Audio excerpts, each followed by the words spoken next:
अस्सलामुअलैकुम वरहमतुल्लाहि वबरकातुहू। उम्मीद है आप तमाम खैर व आफ़ियत से होंगे।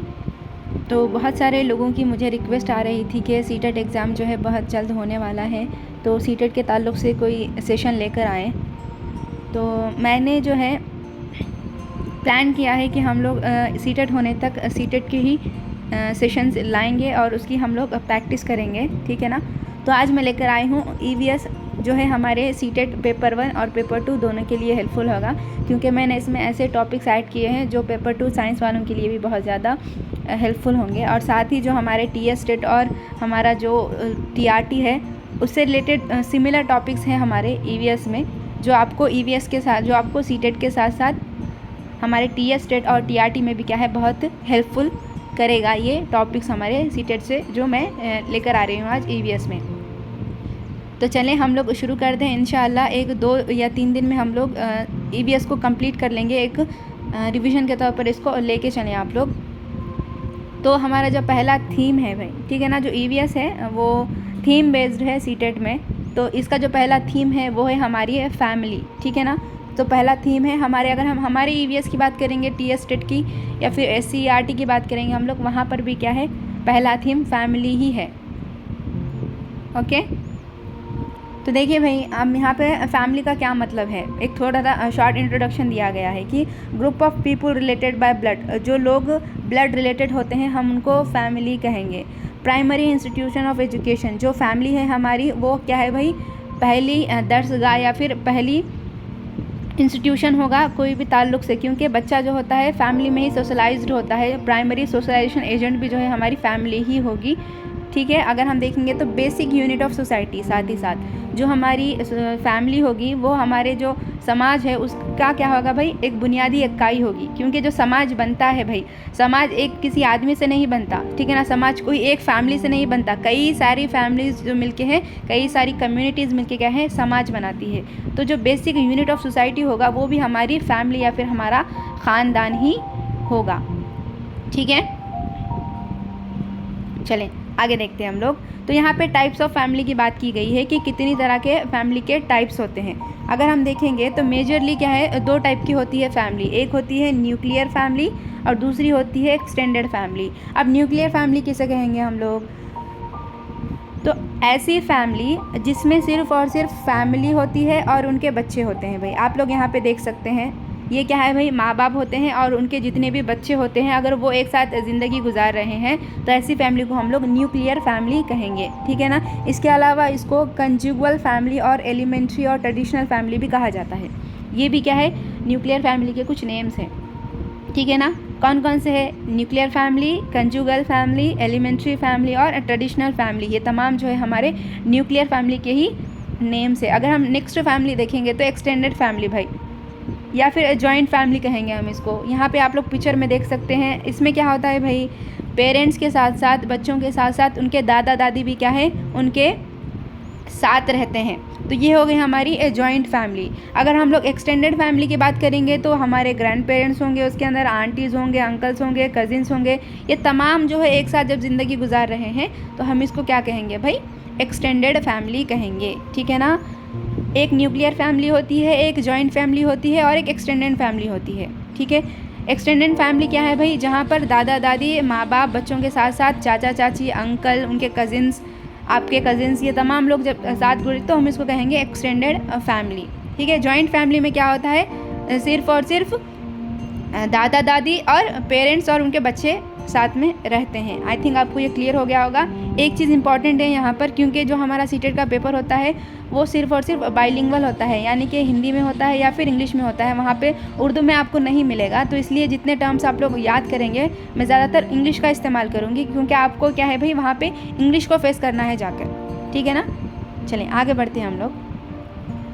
नेक्स्ट है हमारा मैट्रिलोकल और पैट्रिलोकल रेसिडेंस, यानी कि फैमिली और 2 तरह की भी होती है भाई। किसकी बुनियाद पर, रेसिडेंस की बुनियाद पर, उनके रहने की बुनियाद पर, कहाँ वो रह रहे हैं उसकी बुनियाद पर जो है फैमिली 2 तरह की होती है। एक तो है मैट्रिलोकल और दूसरी है पैट्रिलोकल। अब मैट्रिलोकल किसको कहेंगे हम, parents for residence after marriage in which the couple lives और with near the wife family, यानी कि शादी के बाद अगर जो कपल है वो वाइफ के फैमिली के साथ रह रहा है तो इसको कहेंगे हम मैट्रिलोकल, ठीक है ना। वहीं अगर शादी के बाद जो कपल है वो हस्बैंड की फैमिली के साथ रह रहा है तो हम इसको कहेंगे पैट्रिलोकल। सिंपल है, अगर मदर की मतलब यानी कि वाइफ की फैमिली के साथ रह रहा है तो मैट्रिलोकल, अगर हस्बैंड की फैमिली के साथ रह रहा है तो पैट्रिलोकल। ये क्या है, रेसिडेंस की बुनियाद पर फैमिली के कुछ अक़साम होंगे। I think it's clear now. चलें आगे बढ़ते हैं हम लोग। तो फैमिली में हमको भाई इतना काफ़ी है। फैमिली में जो है हमको फैमिली का डेफिनेशन देखना है, फिर फैमिली के क्या कहेंगे भाई टाइप्स देखने हैं, ठीक है ना, कितने टाइप्स होते हैं, और कैरेक्टरिस्टिक्स ऑफ फैमिली है कुछ। एक छोटा सा यहाँ पे कैरेक्टरिस्टिक्स बता गई है फैमिली के जो ख़ानदान होते हैं उसके खुसूसियात क्या होते हैं। तो हेरिडिटी रिलेशनशिप होता है, सही है भाई। फैमिली जो होता है भाई नस्ल दर नस्ल क्या होता है, एक हेरिडिटरी रिलेशनशिप होता है। इकोनॉमिकल फंक्शन, सही है। एक फैमिली में कोई ना कोई ऐसा जिम्मेदार पर्सन होता है भाई जो सोर्स ऑफ इनकम होता है, जो क्या करता है भाई पूरे फैमिली के लिए सोर्स ऑफ इनकम होता है, घर को चलाता है।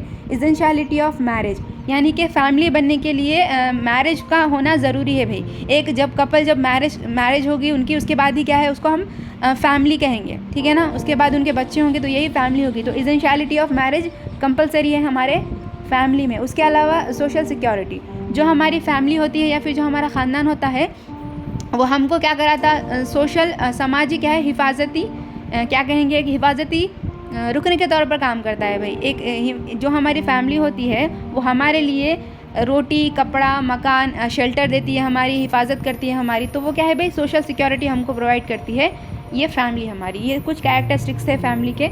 आई थिंक ये क्लियर हो गया होगा आपको। आगे बढ़ते हैं हम लोग। अब देखेंगे हम लोग फ्रेंडशिप के टाइप्स। तो अरिस्टोटल क्या है भाई, उनके अकॉर्डिंग जो है फ्रेंडशिप के भी 3 टाइप्स होते हैं, 3 तरह की जो होती है फ्रेंडशिप होती है। एक तो है पहली हमारी friendship of utility. Utility friendship में क्या होता है, यहाँ पे बेस्ड ऑन म्यूचुअल बेनिफिट्स। यहाँ पे जो हम फ्रेंड्स बनाते हैं या फिर जो हमारी दोस्ती होती है वो म्यूचुअल बेनिफिट्स पे होती है, यानी कि उसमें क्या होता है एक दूसरे का मफाद छुपा हुआ होता है। जैसा कि हमारे कोवर्कर्स है, हमारे कोवर्कर के साथ हमारी जो दोस्ती है उसमें हमारा मफाद है भाई, हमको उनके साथ काम करना है, हमको उनके साथ रहना है, उससे उनका भी फ़ायदा है, हमारा भी फ़ायदा है। अगर हम बार्बर देखेंगे, हजाम देखेंगे, कोई जा रहा है भाई सैलून जा रहा है, हेयर कट करने के लिए जा रहा है, तो वो जो जिससे हेयर कट कराएगा वो उससे भी उसकी फ्रेंडशिप होगी। लेकिन ये फ्रेंडशिप कौन सी कैटेगरी में आएगी, फ्रेंडशिप ऑफ यूटिलिटी में आएगी, जिसमें क्या हो रहा है भाई सामने वाला का भी फ़ायदा हो रहा है और हमारा भी फ़ायदा हो रहा है। उसी तरह हमारे क्लाइंट्स हो जाएं, हमारे हेयर स्टाइलिस्ट हो जाएं, इनसे जो हमारी फ्रेंडशिप होती है वो फ्रेंडशिप ऑफ यूटिलिटी है। आगे हम नेक्स्ट देखेंगे तो ये है फ्रेंडशिप ऑफ प्लेजर। यहाँ पे क्या होता है भाई, फ्रेंडशिप कोई डीप नहीं होती। यहाँ पे जो फ्रेंडशिप होती है वो डीप नहीं होती, ये बेस्ड ऑन फन होती है भाई, फ़न की बेस पर होता है। कभी कभार ऐसे भी दोस्ती होती है कुछ लोगों से हम जिससे सिर्फ हम लोग खेलते वक्त मिलते हैं भाई, स्पोर्ट्स में मिलते हैं, उनकी हॉबीज़ हम लोग एक दूसरे से शेयर करते हैं, या फिर ड्रिंकिंग बडीज़ हो गए, चलो चिल आउट करते हैं, पार्टी करते हैं, तो इस तरह के भी दोस्त बनाते हैं। इस तरह की भी फ्रेंडशिप होती है, उसको कहेंगे हम फ्रेंडशिप ऑफ प्लेजर, जो कि फ़न की बुनियाद पर होती है। नेक्स्ट जो होगी हमारी फ्रेंडशिप ऑफ गुड। ये वाली जो फ्रेंडशिप होती है ये क्लोजेस्ट फ्रेंड्स में होती है, ठीक है ना, जो गहरा ताल्लुक़ होता है जिनके अंदर, उनके अंदर इस तरह की दोस्ती होती है। इसमें ज़रूरी नहीं है भाई कि वो लोग इंटरेस्ट शेयर करें, ज़रूरी नहीं है कि सामने वाले और अपने जो है इंटरेस्ट मिलते हों। यहाँ पे क्या है भाई एक दूसरे की क्या होती है, रिस्पेक्ट होती है।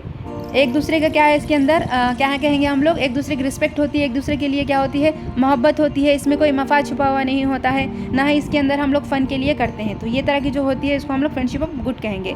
ये 3 तरह की फ्रेंडशिप होती है हमारे अरिस्टोटल के अकॉर्डिंग। आई थिंक ये क्लियर हो गया आपको। आगे बढ़ेंगे हम लोग। चलें, तो ये जो पहला थीम था हमारा फैमिली, वो यहीं तक ख़त्म होता है। इसमें 2-3 चीज़ें इंपॉर्टेंट है खाली, टाइप्स ऑफ फैमिली, कौन से फैमिली में कौन से लोग रहेंगे तो उसको हम कौन सी फैमिली कहेंगे, वो इम्पॉर्टेंट था, ठीक है ना। और यहाँ पे टाइप्स ऑफ फ्रेंडशिप बताई गई है, ये इम्पॉर्टेंट था। आगे बढ़ेंगे हम लोग। नेक्स्ट जो थीम है हमारा वो है प्लांट, ठीक है। जो प्लांट है वो प्लांट जो है हमारे फैमिली एंड फ्रेंड्स वाले जो थीम है उसी के अंदर आता है, ठीक है ना। प्लांट्स जो है हम लोग उसी के अंदर लेंगे। तो देखेंगे भाई कैरेक्टरिस्टिक्स ऑफ ऑर्गेनिज्म। अब यहाँ ये देखना है हमको पता ही है जानदार अजसाम होते हैं और गैर जानदार अजसाम होते हैं। तो फ़र्क क्या है भाई, हम जानदार किसको कहेंगे और गैर जानदार किसको कहेंगे। तो इसके अंदर क्या है कुछ मेजर डिफरेंसेस है। हम कोई चीज़ को जानदार कह रहे हैं तो किसकी बेस पर कह रहे हैं। तो यहाँ पे 7 कैरेक्टरिस्टिक्स बताए गए हैं जानदारों के। तो जानदार होंगे उनके अंदर मूवमेंट पाया जाएगा। सबसे और मेन इम्पॉर्टेंट चीज़ है यहाँ पे मूवमेंट। अगर कोई चीज़ ज़िंदा होगी या जानदार होगी तो वो हरकत करेगी, ठीक है ना। जैसे कि इंसान है, जानवर है, वो क्या करेंगे भाई, हरकत करेंगे, तभी हम उनको क्या करेंगे, उनके अंदर क्या है, लिविंग है, वो उनके अंदर ज़िंदगी है, हम वो बताएंगे। क्योंकि बेजान चीज़ें खुद से हरकत करती है क्या? आप पत्थर को देखेंगे तो क्या वो खुद से हरकत करेगा? नहीं करेगा, ठीक है ना। अब बेजान मिट्टी को देखेंगे खुद से हरकत करेगी? नहीं करेगी। ये बेजान चीज़ों में क्या है भाई, हरकत नहीं होती है। लेकिन जो हमारी लिविंग ऑर्गेनिज्म है उसमें मूवमेंट या हरकत का होना ज़रूरी है। जो हमारे प्लांट्स हैं वो भी ज़िंदा अजसाम में आते हैं, ठीक है ना, वो भी जानदार हैं भाई, वो भी हरकत करते हैं। किस तरह हरकत करते हैं? वो जो क्या कहेंगे, प्लांट्स जो होते हैं अपने सूरज की शुआओं की तरफ हरकत करते हैं, ठीक है। सूरज जिधर उनकी रोशनी जाएगी उस तरफ वो बढ़ेंगे। जैसा कि आप लोग सनफ्लावर देखे होंगे, उसकी हरकत कैसी होती है, वो सूरज की डायरेक्शन में होती है। तो ये भी क्या है, मूवमेंट है, ठीक है। पौधों में भी मूवमेंट होता है। नेक्स्ट जो हम देख रहे हैं वो है हमारा रेस्पिरेशन। जिस तरह मूवमेंट का होना ज़रूरी है जानदार अजसाम में, उसी तरह वो लोग तनफ़ुस का अमल भी अंजाम देते हो। इंसान हो, जानवर हो, हशरात हो या फिर पौधे हों, उन तमाम के अंदर तनफ़ुस का अमल या फिर रेस्पिरेशन होता है, गैसों का तबादला होता है। नेक्स्ट है हमारा सेंसिटिविटी। जितने भी जानदार अजसाम होते हैं वो माहौल के तहत रद्द अमल ज़ाहिर करते हैं। चाहे हमको गर्मी महसूस हो, हमको ठंडी महसूस हो, हमें क्या है भाई, किसी तरह का बाहर से हमको क्या है एक्शन हो रहा हो, तो हम उसका रिएक्शन देते हैं भाई। हम सेंसिटिव होते हैं कोई भी चीज़ों के ताल्लुक से, तो जानदार अजसाम में सेंसिटिविटी पाई जाती है। नेक्स्ट है हमारा ग्रोथ। जितने भी जानदार अजसाम होंगे उनके अंदर नमो या ग्रोथ कंपलसरी होगा। जैसा कि इंसान है भाई, पैदाइश से लेके वो उसके स्टेजेस होते हैं लाइफ के, तो उसके अंदर ग्रोथ होता है। अगर हम लोग पौधों की बात करेंगे तो हम एक बीज को लगाते हैं, उससे हमारी जड़ें निकलती है, तना निकलता है, फिर उससे शाखें फूटती है, पत्ते फूटते हैं, फूल आते हैं, फल आते हैं। ये भी क्या है, एक तरह की ग्रोथ है जो लिविंग ऑर्गेनिज्म में पाया जाना कंपलसरी है। आगे देखेंगे हम लोग। नेक्स्ट है हमारा रिप्रोडक्शन। तो जितने भी हमारे जानदार अजसाम होते हैं वो तौलीद का अमल अंजाम देते हैं, यानी अपनी नस्ल को बढ़ाने के लिए वो एक तरह का क्या करेंगे, एक तरह का प्रोसेस अंजाम देंगे, उसको हम लोग रिप्रोडक्शन कहेंगे। इंसानों, जानवर, हर किसी में क्या है भाई, जो भी जिंदा अजसाम होते हैं उनके अंदर रिप्रोडक्शन होता है, ठीक है। नेक्स्ट है हमारा एक्सक्रीशन, यानी कि वो अखराज का अमल भी अंजाम देते हैं। यानी कि देखें, पहले न्यूट्रिशन देख लेंगे, मतलब कि वो ग़िज़ा ले रहे हैं भाई, वो ग़िज़ा लेते हैं। जैसा कि पौधों की ग़िज़ा क्या है, सूरज की रोशनी है, CO2 है, ठीक है ना, पानी है, ये पौधों की ग़िज़ा है। ये पौधे क्या करते हैं भाई, शुआएं तरकीब के जरिए क्या करते हैं, ग़िज़ा खुद तैयार करते हैं, इसलिए उनको ऑटोट्रॉपिस कह रहे हैं हम। जो पौधे ग़िज़ा तैयार करते हैं उसको जानवर खाते हैं, ठीक है। तो इस तरह जो है, जो जिंदा अजसाम होते हैं उनके अंदर न्यूट्रिशन भी पाया जाता है। अगर न्यूट्रिशन पाया जा रहा है तो जाहिर सी बात है कुछ नाकारा मादे जब हम खा रहे हैं तो उसको बाहर निकालने का भी कोई ना कोई प्रोसेस ज़रूर होगा। तो जानदार अजसाम में क्या होता है, एक्सक्रीशन या फिर अखराज का अमल भी होता है।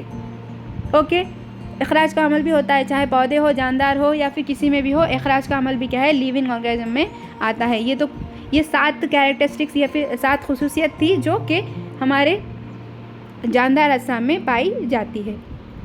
क्लियर है शायद आपको। चलिए आगे बढ़ेंगे हम लोग। उसके बाद है क्लासिफिकेशन ऑफ RH विटाकर। ये जो है ये आपको ऐसे बायो के लिए भी बहुत इंपॉर्टेंट है। मैंने कुछ क्या कहेंगे भाई, एक्स्ट्रा टॉपिक ऐड कर लिए हैं डिटेल में, जो कि EVS और साथ साथ आपको ऐसे बायो के लिए भी इम्पॉर्टेंट होंगे, ठीक है। तो RH विटाकर जो है एक साइंसदान या फिर बोटानिस्ट थे। उन्होंने क्या किया था भाई, क्लासिफिकेशन की थी जिंदा अजसाम की। कौन कौन से भाई, उन्होंने 5 क्लासेस बताए थे। एक तो 5 किंगडम की बात की थी। एक है मुनेरा, जिसमें कौन से आएंगे, बैक्टीरिया आएंगे, ब्लू ग्रीन आल्गे आएंगे। उसके बाद की थी उन्होंने प्रोटिस्टा की बात। प्रोटिस्टा में कौन कौन से आएंगे, फाइटोप्लैंक्टन एंड ज़ूप्लैंक्टन आएंगे, ठीक है। अगर हम लोग फंगी की बात करेंगे तो इसमें ईस्ट आएगा, मोल्ड्स आएगा, मशरूम्स आएंगे। उसके बाद ये प्लांटा है। प्लांटा में डिफरेंट काइंड्स ऑफ क्या आएंगे, एनिमल्स नहीं आएंगे, प्लांट्स आएंगे, ठीक है। डिफरेंट काइंड्स ऑफ प्लांट्स जो आएंगे वो किस में आएंगे, हमारे प्लांटा में आएंगे, ओके। उसके बाद है एनिमल्स, जो एनिमेलिया, ये जो एनिमेलिया किंगडम है इसमें डिफरेंट काइंड्स ऑफ वर्टिब्रेट्स और इनवर्टिब्रेट्स आएंगे। तो RH विटाकर ने क्या किया था, तमाम जिंदा अजसाम को क्या है 5 जमातों में तकसीम कर दिया था। पहला है मुनेरा, दूसरा है प्रोटिस्टा, तीसरा है फंगी, चौथा है प्लांटा और 5वां है हमारा एनिमेलिया। इनके अंदर इन्होंने बहुत ही मुख्तलिफ अक़साम के क्या है जानदार अजसाम को रखा है, कुछ कैरेक्टरिस्टिक्स की बुनियाद पर, कुछ उनके अशकाल की बुनियाद पर, कुछ उनके अंदर जो पाए जाने वाला क्या है कहेंगे उसको हम लोग मरकज़ा है उसकी बुनियाद पर। तो कुछ खुसूसियात की बुनियाद पर इसने क्या किया, 5 क्या कहेंगे किंगडम्स में या फिर 5 क्लासेस में क्या है हमारे तमाम जानदार अज़्ज़ाम को डिवाइड किया था। किसने, आर.एच. व्हिटाकर ने। चलें आगे बढ़ेंगे हम लोग।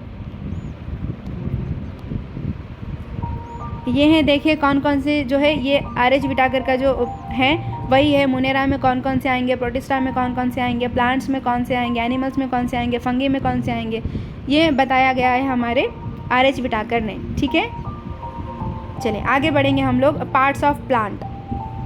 जब हम प्लांट्स के बारे में पढ़ रहे हैं तो हमको ये भी पता होना चाहिए कि जो प्लांट्स होते हैं उनके कितने हिस्से होते हैं। ये क्वेश्चन कभी कभी पूछा जाता है सीटेट में। सीटेट जो पैटर्न फॉलो करता है वो बहुत ही क्या कहेंगे हम लोग रिपीटेड पैटर्न होता है उसका। हमेशा से वो कुछ क्वेश्चंस क्या है, कुछ थीम्स क्या है रिपीट करता है। जैसा कि अगर हम पार्ट्स ऑफ प्लांट्स देखेंगे तो पहला जो हो जाएगा मेन है हमारा रूट, या फिर जिसको हम लोग जड़ कहेंगे। ये जड़ का क्या काम होता है भाई, ये ज़ेरे ज़मीन होती है, ठीक है ना, ये अंडरग्राउंड होती है, ये ज़ेरे ज़मीन पाए जाने वाला हिस्सा है। ये जो होती है हमारे पौधे को पिलर सपोर्ट प्रोवाइड करती है, ठीक है ना। ये हमारा जो पौधा होता है उसके लिए जो सहारा प्रोवाइड करती है, पिलर सपोर्ट, वो है हमारी जड़ें। ठीक है, इसके अलावा जड़ें क्या करती है भाई, जो मिट्टी से है मादनी नमकियात हो, पानी हो, उसको जज्ब करती है, ठीक है ना, ये जड़ों का काम होता है। नेक्स्ट अगर हम देखेंगे स्टेम है, स्टेम या फिर तना, ये क्या करता है, ये पौधों को मैकेनिकल सपोर्ट प्रोवाइड करता है, ठीक है ना। क्या करता है, पौधों को मैकेनिकी जो है हमारी क़ुव्वत, मैकेनिकी सपोर्ट प्रोवाइड करता है। उसके बाद transportation of water and food, जो भी जड़ जो है चीज़ों को, मादनी नमकियात को, पानी को, जो भी जड़ों के ज़रिए क्या है वो जज्ब कर रही है, तो उसको पूरे पौधे में हमको ट्रांसफ़र करना है। तो वो कौन करता है, वो करता है हमारा स्टेम या फिर तना। इसके अंदर क्या कहेंगे खशबा और लिहा पाया जाता है, ठीक है ना। खशबा क्या करता है, तमाम पानी को पूरे पौधों के हिस्सों तक पहुंचाता है। उसकी तरह लिहा क्या करता है भाई, वो क्या करता है, फ्लोएम जिसको कहते हैं हम लोग। ज़ाइलम क्या करता है, पूरे वाटर को पौधों तक पहुंचाता है। और फ्लोएम या फिर लिहा क्या करता है, पूरे जो ग़िज़ा होती है उसको पौधों के दूसरे हिस्सों तक पहुंचाता है। इस तरह स्टेम में क्या है, इस तरह के काम जो है स्टेम पौधों के लिए करता है। नेक्स्ट है हमारे लीव्स या फिर पत्ते। जो पत्ते होते हैं भाई वो मेन साइट ऑफ फोटोसिंथेसिस होते हैं।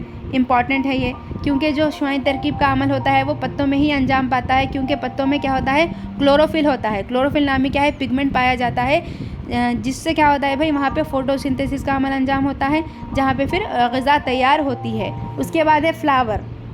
फ्लावर का काम क्या होता है, तो हेल्प इन पॉलिनेशन। जो ज़ेरगी होती है, ठीक है ना, पौधों में जो ज़ेरगी होती है, यानी कि ज़ीरा दान जो होता है कलगी से मिलता है, फिर उनके बाद क्या होता है उसके अंदर पॉलिनेशन अंजाम पाता है। पॉलिनेशन के बाद क्या होता है भाई, फल बनते हैं, ठीक है ना, फ्रूट बनता है। तो इस तरह का जो काम होता है पॉलिनेशन का, वो उसके लिए कौन ज़िम्मेदार होता है, तो फ्लावर जो होता है उसके लिए ज़िम्मेदार होता है। अब उसके बाद है फ्रूट्स एंड वेजिटेबल्स, ठीक है। फ्लावर से पॉलिनेशन हो गया, पॉलिनेशन होने के बाद हमारे फ्रूट्स बन गए, वेजिटेबल्स बन गए। तो इनमें क्या होता है भाई, फ्रूट्स और वेजिटेबल्स में सीड बियरिंग होते हैं। अब हमको जब नया पौधा लगाना होगा तो जो बीज आएंगे वो कहाँ से आएंगे, तो वो कहाँ से आएंगे, हमारे जो फल रहेंगे, फलों से हमको बीज हासिल होंगे। जो हमारे वेजिटेबल्स रहेंगे वो बीजों से क्या होगा भाई, जब वो फल पक जाएंगे, फूट जाएंगे, जब उसके अंदर के क्या है भाई बीज इंतशार हो जाएंगे, बिखर जाएंगे, तब क्या होता है, एक नया क्या होता है, हमारा पौधा अमल में आता है, ठीक है। उसके बाद सीड का क्या काम है भाई, सीड क्या है, टिन्नी एम्ब्रियो इनसाइड होता है इनके, जो कि provides energy until leaves grows. अब यहाँ पे एक चीज़ इम्पॉर्टेंट है बहुत हमारे बीजों के ताल्लुक़ से। हमको पता है कि जो पत्ते होते हैं ना, वो क्या करते हैं भाई, हमारे जो भी प्लांट्स होते हैं उसको ग़िज़ा फ्राहम करते हैं। लेकिन जब पौधे को पत्ते आए नहीं भाई, अभी पौधा इतना छोटा है अभी कि उसको अभी पत्ते लगे हुए नहीं हैं, जब पौधों को फिर ग़िज़ा कौन प्रोवाइड करेगा, तो हमारे जो बीज होते हैं ना उसके अंदर जो होते हैं छोटे छोटे एम्ब्रियोज़ होते हैं, ठीक है ना, जेनियन होते हैं उसके अंदर। वो एम्ब्रियोज़ में क्या होता है भाई, हमारा जो क्या कहेंगे हम लोग, एनर्जी स्टोर होके रहती है। कब तक ये एम्ब्रियो प्रोवाइड करता है, जब तक पत्ते नहीं निकल आते पौधे को, तब तक जो एनर्जी प्रोवाइड करता है वो क्या करते हैं, हमारे सीड्स करते हैं। सीड्स में पाए जाने वाले जो एम्ब्रियो होते हैं वो पौधों को हमारे पत्ते निकल आने तक ग़िज़ा फ्राहम करते हैं। तो ये थे हमारे parts of plants. I think ये आपको क्लियर हो गया होगा। चलें आगे बढ़ते हैं हम लोग। नेक्स्ट है हमारा, देखें यहाँ पे पार्ट्स ऑफ प्लांट कौन कौन से है। ये रूट सिस्टम में कौन से आएगा भाई, रूट आएंगे। रूट का काम क्या होगा हम देख लिए, स्टेम का क्या काम होगा हम देख लिए। फिर शूट सिस्टम है भाई, ठीक है ना, वहाँ पे फ्रूट्स आएंगे, लीव्स आएंगे, फ्लावर आएंगे, इन सब का क्या काम होगा हम लोग देख चुके हैं। आगे बढ़ेंगे हम लोग। नेक्स्ट है हमारा टाइप्स ऑफ प्लांट्स। अब क्या है भाई, हम क्या है, जो हमारे प्लांट्स होते हैं उसको हम लोग डिवाइड कर सकते हैं, ठीक है, उनके हाइट के बेस पर, या फिर कह सकते हैं हम लोग उनके तने की खुसूसियात के बेस पर हम लोग क्या कर सकते हैं, इसको डिवाइड कर सकते हैं। तो देखेंगे प्लांट्स के कितने टाइप्स है। तो प्लांट्स जो होते हैं बेसिकली हम देखेंगे तो ये 5 टाइप के होते हैं। सबसे पहला जो है वो है हर्ब, हम इसको क्या कहेंगे उर्दू में, बूटी कहेंगे। ये क्या होते हैं भाई, स्मॉल प्लांट्स होते हैं with a non woody stem. इनकी जो स्टेम होती है वो चौबेदार नहीं होती है, बहुत ही छोटे प्लांट्स होते हैं ये, जैसा कि हमारा पुदीना है, हमारा तुलसी है, ये जो है हमारे हर्ब्स में आएंगे, ठीक है। उसके बाद है बारी हमारी शर्ब्स की। शर्ब्स को हम लोग क्या कहेंगे, झाड़ियाँ कहेंगे।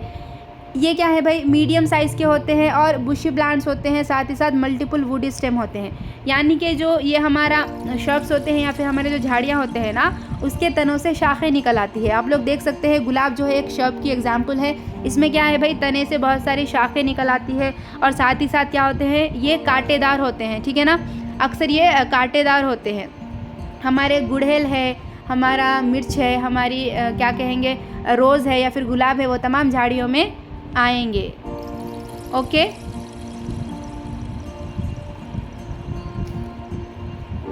आगे देखें चलें। नेक्स्ट है हम लोगों का ट्रीज़।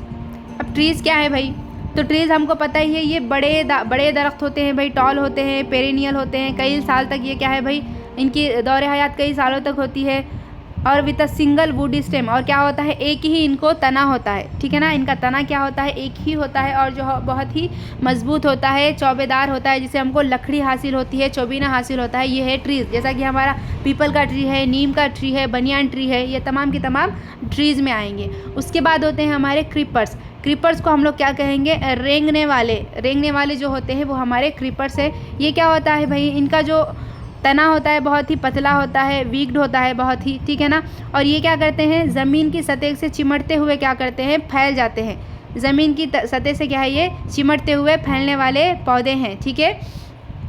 अगर हम लोग क्लाइंबर्स देखेंगे तो क्लाइंबर्स को हम लोग बेल कहेंगे भाई। ये क्या करते हैं, ये किसी सहारे के ज़रिए क्या है, ऊपर की तरफ बढ़ते हैं। हम अगर किसी लकड़ी का सहारा दे दें, इसको किसी भी चीज़ का अगर हम सहारा दे देंगे तो उस सहारे के ज़रिए क्या होते हैं, ये ऊपर की तरफ बढ़ते हैं। इसको हम लोग क्या कहेंगे, बेल कहेंगे, ठीक है। जो हमारी सेम है, हमारी तुरई है, वो तमाम बेलों में आएंगे, ठीक है। इनका भी तना क्या होता है, वीक होता है। और ख़ास बात क्या है हमारे बेलों की, तो इसमें बेल डोरे पाए जाते हैं, ठीक है। इसके अंदर क्या पाए जाते हैं, बेल डोरे पाए जाते हैं, जिसकी वजह से क्या करते हैं, वो उनको सपोर्ट करते हैं ऊपर बढ़ने में, ये हमारे पौधों की मदद करते हैं। तो ये थे हमारे हर्ब्स, शर्ब्स, ट्रीज़, क्रीपर्स और क्लाइंबर्स।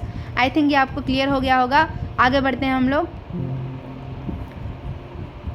हाँ, अब देखेंगे कुछ उनके एग्जाम्पल्स देख लो आप लोग। हर्ब्स जो है हमारे वो फ्लेवरिंग फूड होते हैं, जैसा कि आप लोग पुदीना है, कोतमीर है, तुलसी है, ये हमारे क्या खाने भाई, हमारे खानों को फ्लेवर प्रोवाइड करते हैं, मेडिसिन के तौर पर काम करते हैं, ठीक है। बहुत सारी जो बूटियाँ होती है उनसे आयुर्वेदिक में मेडिसिन बनाए जाते हैं, परफ्यूम की तरह काम करते हैं, जैसा कि मिंट है, तुलसी है, कोरिएंडर है, ये तमाम हर्ब्स की एग्जाम्पल है। अगर हम शर्ब्स की बात करेंगे तो जो हमारे कपास है, हमारी मिर्च है और हमारे जो रोज़ है या फिर गुलाब है, वो तमाम शर्ब्स में आएंगे। बनियान ट्री, नीम ट्री, मैंगो, ये तमाम जो है दरख्त हैं बड़े, जो ट्रीज़ में आएंगे। अगर हम देखेंगे तो हमारा जो ग्रेप्स है, यानी कि जो हमारे अंगूर है, हमारे मटर है, वो हमारे किस में आएंगे, क्लाइंबर्स में आएंगे। अगर हम लोग बेलों में आएंगे। अगर हम लोग क्रीपर्स की बात करेंगे तो जो हमारा कद्दू है, हमारा जो वाटरमेलन या फिर तरबूज है या फिर बॉटल गार्ड है, हमारा हरा कद्दू है, लौकी है, ये तमाम जो है हमारे हर्ब्स या फिर हमारे क्रीपर्स में आएंगे। ये कुछ एग्जांपल्स हैं याद रखने की। आगे बढ़ते हैं हम लोग। ये जो है आप प्रैक्टिस सेशन के तौर पर रखिए, क्योंकि एग्ज़ाम बहुत नज़दीक है सीटेट का, तो हम लोग इसको रिवीजन क्लास समझ के एक मरतबा आप देख लें, तो आपको क्या है भाई, जो भी चीज़ें आप लोग पढ़ी हैं वो आपको और अच्छे से क्लियर हो जाएगी। आगे बढ़ेंगे हम लोग। अब कुछ प्लांट्स के ऐसे भी टाइप्स होते हैं जो उनके लाइफ स्पैन की बेस पर होते हैं, यानी कि दौरे हयात उनका दौरे हयात किस तरह का होता है। एनुअल प्लांट यानी कि ऐसे प्लांट जो साल में एक मर्तबा आते हैं भाई, ठीक है ना। उनका जो लाइफ साइकिल होता है वो 1 साल का होता है। जैसे कि हमारी क्या कहेंगे, गेहूँ है, हमारे मकई है, हमारा सूरजमुखी है, सनफ्लावर है, ये जो है एनुअल प्लांट है। अगर हम लोग बाइनियल प्लांट की बात करेंगे तो ये जो है भाई साल में 2 मरतबा का इनका क्या होता है, लाइफ साइकिल होता है। जैसा कि हमारा कैरेट है, रेडिश है, ठीक है ना, ये क्या है 2 ईयर्स इनका लाइफ साइकिल होता है। अगर हम पेरिनियल प्लांट की बात करेंगे तो ये क्या होंगे भाई, साल में 2 मरतबा आएंगे या फिर 2 मरतबा से ज़्यादा आएंगे, यानी कि ये सीजनल होते हैं। ये सीजनल फ्रूट्स है, जैसा कि एप्पल है, हमारे मैंगो है, ये सीज़न के हिसाब से क्या है पौधे या फिर दरख्त आते हैं। ये इनकी मिसालें हैं इनके लाइफ स्पैन की बुनियाद पर, साल में 1 मरतबा आने वाले, साल में 2 मरतबा आने वाले और साल में सीजनल या फिर कई मरतबा आने वाले जो हैं ये हमारे प्लांट बेस्ड होंगे लाइफ स्पैन की बुनियाद पर। चलें आगे बढ़ते हैं हम लोग। देखें किस तरह का जो दौर हयात होता है वो यहाँ पे बताया गया है। तो सबसे पहले क्या होता है, हम लोग पौधों फ्रूट से क्या है हमको बीज हासिल होता है। बीज को हम लोग क्या करते हैं, ज़मीन में लगाते हैं, जिससे क्या होता है बीज तंबियत पाता है। तंबियत पाने के बाद क्या होता है भाई, नीचे जड़ आती है और ऊपर क्या होता है हमारा तना आता है, जिसको क्या है पत्ते निकल आते हैं। पत्ते निकलने के बाद वो नमू पाता है, नमू पाकर वो क्या है भाई फूल बनाता है। फूल बनाने के बाद क्या करता है वो, उसके बाद उसमें फ्रूट्स लगते हैं। उसके बाद क्या होता है, ये पत्ते जो होते हैं उसके अंदर पॉलिनेशन होता है। पॉलिनेशन के ज़रिए क्या होता है, एक पत्ते का ज़ीरा दाना दूसरे कलगी पर या फिर किसी भी बोल लो भाई किस तरह की हमारा सेल्फ पॉलिनेशन होता है। हमारा क्या कहेंगे भाई, पॉलिनेशन के भी कुछ अक़साम हैं, ये होते हैं क्रॉस पॉलिनेशन है। इस तरह होने के बाद क्या होता है भाई, फिर से क्या होता है पॉलिनेशन के बाद फ्रूट तैयार होता है। फिर वो फ्रूट क्या होता है भाई, उससे बीज निकलते हैं। उसके बाद क्या है, ये पूरा प्रोसेस इस तरह ही चलता जाता है। तो ये क्या है, एक उनका लाइफ स्पैन है, ठीक है, किस तरह से जो है पौधे हमारे बीज से लेकर फ्रूट बनने तक का ये पूरा। चलें नेक्स्ट देखते हैं हम लोग, types of plant based on requirements of water and nature of soil. यानी कि ऐसे यहाँ पे प्लांट्स को तकसीम किया गया है किसकी बुनियाद पर, एक तो पानी की बुनियाद पर और दूसरा नेचर ऑफ सॉइल, यानी कि किस तरह के मिट्टी में वो लोग नमू पाते हैं। तो ये कितने टाइप के हैं भाई, ये हैं हमारे 4 टाइप के, ठीक है। अडॉप्शन होता है कुछ, अडॉप्शन ऑफ टू हैबिटेट्स, यहाँ पे उनके अलग अलग मस्किन होते हैं। जैसा कि अगर हम मीज़ोफाइट्स की बात करेंगे तो plants adopted to a habitat with advocate water, यानी कि सफिशिएंट, यानी कि जितनी हम उनको पानी की ज़रूरत होती है नॉर्मली, अगर उनको पानी उतना प्रोवाइड कर दिया जाए तो वो जो प्लांट्स होते हैं उसको हम लोग मीज़ोफाइट कहेंगे भाई।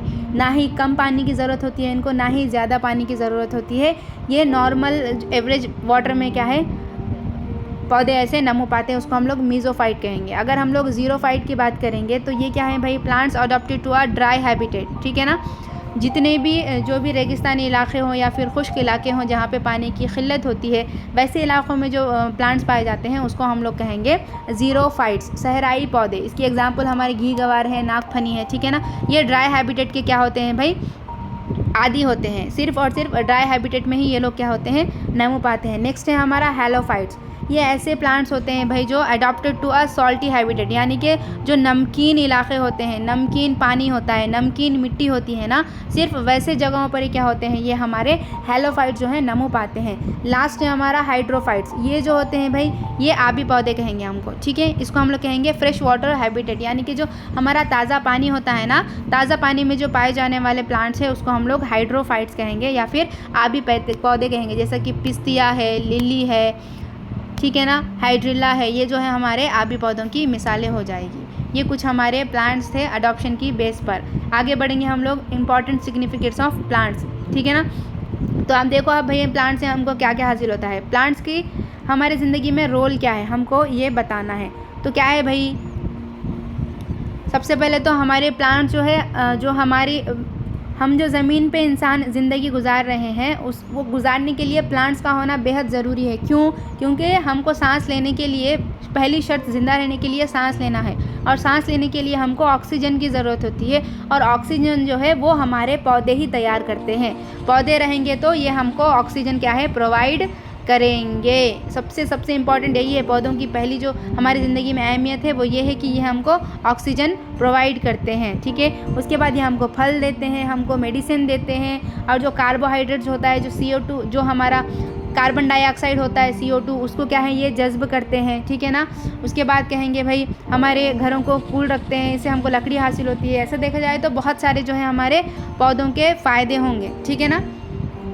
लेकिन मेजर क्या है भाई, ये CO2 को जज्ब करते हैं और साथ ही साथ ऑक्सीजन को क्या है हमको प्रोवाइड करते हैं। अगर देखा जाए तो एक जो एवरेज प्लांट होगा या फिर जो एक एवरेज दरख्त होगा भाई, वो 4 लोगों को क्या है ऑक्सीजन प्रोवाइड करेगा, यानी कि 4 लोगों को जितनी ऑक्सीजन की ज़रूरत होती है वो एक पौधे के ज़रिए हम लोग हासिल कर सकते हैं। तो ये जो पौधे हैं हमारे लिए बहुत ही इम्पॉर्टेंट है, ठीक है। ये थे पौधों के कुछ सिग्निफिकेंस। उसके बाद फॉलोइंग मटेरियल्स और ऑब्टेन्ड बाय प्लांट्स, इसके अलावा जो है हर्बिसाइड मटेरियल जो है हमको हमारे प्लांट से हासिल होते हैं, जैसा कि सीरियल्स है, यानी कि जितने भी अजनास है, हमारे चावल है, हमारी गेहूँ है, मकई है, बारले है, ओट्स है, ये तमाम की तमाम जो है अजनास है। ये अजनास जो है कार्बोहाइड्रेट से भरपूर होते हैं और ये हमको कहाँ से मिल रहे हैं, ये हमको पूरे पौधों से मिल रहे हैं। उसके बाद हम पल्सेस की बात करेंगे। जितने भी दालें हैं भाई, ये जो दालें हैं जितने भी, ये भी हमको कहाँ से हासिल हो रही है, जैसा कि अरहर की दाल है, मूंग दाल है, बंगाल ग्राम है और जितनी भी दूसरी दालें हैं, ये हमको तमाम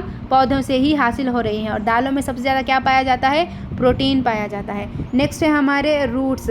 कुछ ऐसे भी प्लांट्स होते हैं जिसके रूट्स जो होते हैं मुतबादिला शक्ल बनाकर क्या है भाई ग़िज़ा को जमा करते हैं, मॉडिफिकेशन ऑफ रूट्स होते हैं, जैसा कि हमारी रेडिश है, हमारी मूली है, हमारा चकुंदर है, हमारे गाजर है, हमारे शलजम है, ये क्या है भाई रूट्स हैं जिसको हम लोग ग़िज़ा के तौर पर इस्तेमाल करते हैं। अगर हम स्टेम की बात करेंगे तो जिंजर है, अदरक है, लहसुन है, हमारा आलू है और अनियन है, प्याज है, ये क्या है भाई मॉडिफिकेशन ऑफ स्टेम है, यानी कि इनका जो तना होता है वो अपनी शक्ल मुतबादिला करके क्या करता है, ग़िज़ा को ज़ख़ीरा करता है, जिसको हम लोग ग़िज़ा के तौर पर इस्तेमाल करते हैं। उसके बाद लीव्स हो गए, ठीक है, जैसा कि कैबेज है, स्पेनिश है, जो हम खाते हैं, पूरे पत्ते वाली तरकारियाँ हैं, पत्ता गोभी है, ये तमाम जो है हमको ये भी हमको पौधों से ही हासिल होने वाले हैं। उसके बाद हमको फ्रूट्स एंड वेजिटेबल जैसा कि एप्पल, बनाना, ऑरेंजेस, मैंगो, ब्रिंजल, टोमेटो, ये तमाम जो भी फ्रूट्स एंड वेजिटेबल्स हैं ये भी हमको कहाँ से हासिल हो रहे हैं, पौधों से ही हासिल हो रहे हैं। नेक्स्ट जो हमारे नट्स हैं भाई, जितने भी हमारे ड्राई फ्रूट्स हैं, ठीक है,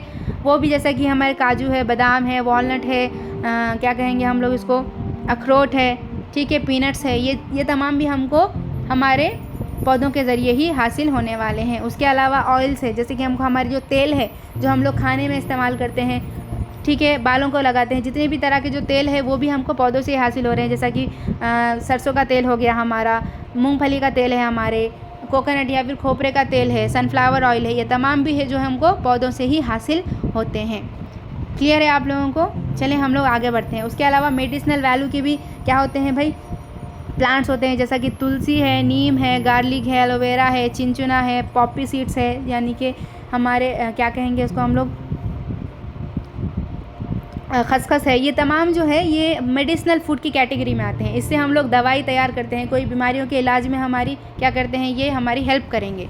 चलें आगे बढ़ते हैं हम लोग। नेक्स्ट देखते हैं हम लोग फ्लावर विच आर कंज्यूम्ड। तो जो है हमारे NCERT सीटेट के लिए हमको NCERT पढ़ना चाहिए, और NCERT में क्या है भाई, कुछ ऐसे पौधों का या फिर ऐसे फूलों का जिक्र है जिसके फूलों को हम बतौर ग़िज़ा इस्तेमाल करते हैं। तो कचनार नामी एक फूल है जो कि उत्तर प्रदेश में उसको बतौर ग़िज़ा इस्तेमाल किया जाता है, कचनार को। अगर हम बनाना की बात करेंगे तो बनाना का जो फूल होगा उसको केरला में बतौर ग़िज़ा इस्तेमाल किया जाता है, उसको कंज्यूम किया जाता है। अगर हम लोग शाहजन की बात करेंगे तो शाहजन क्या है, एक तरह का फूल है जो हमारे महाराष्ट्र में क्या है बतौर ग़िज़ा इस्तेमाल होता है। ये 3 चीज़ें इंपॉर्टेंट है, कचनार उत्तर प्रदेश, बनाना केरला और शाहजन महाराष्ट्र, ठीक है। उसके बाद अगर हम देखेंगे तो कुछ हमारे वुड गिविंग प्लांट्स भी हैं जिनसे हमको क्या होता है, लकड़ी हासिल होती है। कौन कौन से पौधों से हमको लकड़ी हासिल होती है, तो टीक है, साल है और शीशम है। ये 3 ऐसे दरख्त हैं जिनसे हमको क्या है भाई लकड़ी हासिल होती है, जो हमारी फर्नीचर्स बनाने में जो हमको मदद करते हैं लकड़ी, वो तमाम हम लोग टीक, साल और शीशम से हासिल करते हैं। कुछ दरख्त से हमको क्या है पेपर हासिल होता है, जैसे कि बैम्बू है, बैम्बू जो है हम बम्बू से पेपर तैयार करते हैं। कुछ दरख्तों से हमको गम हासिल होता है, ठीक है, जैसा कि बबूल है, अकेशिया है, कीकर है, इससे हमको बबूल जो है वो हासिल जो है गम हासिल होता है इससे हमको, ठीक है।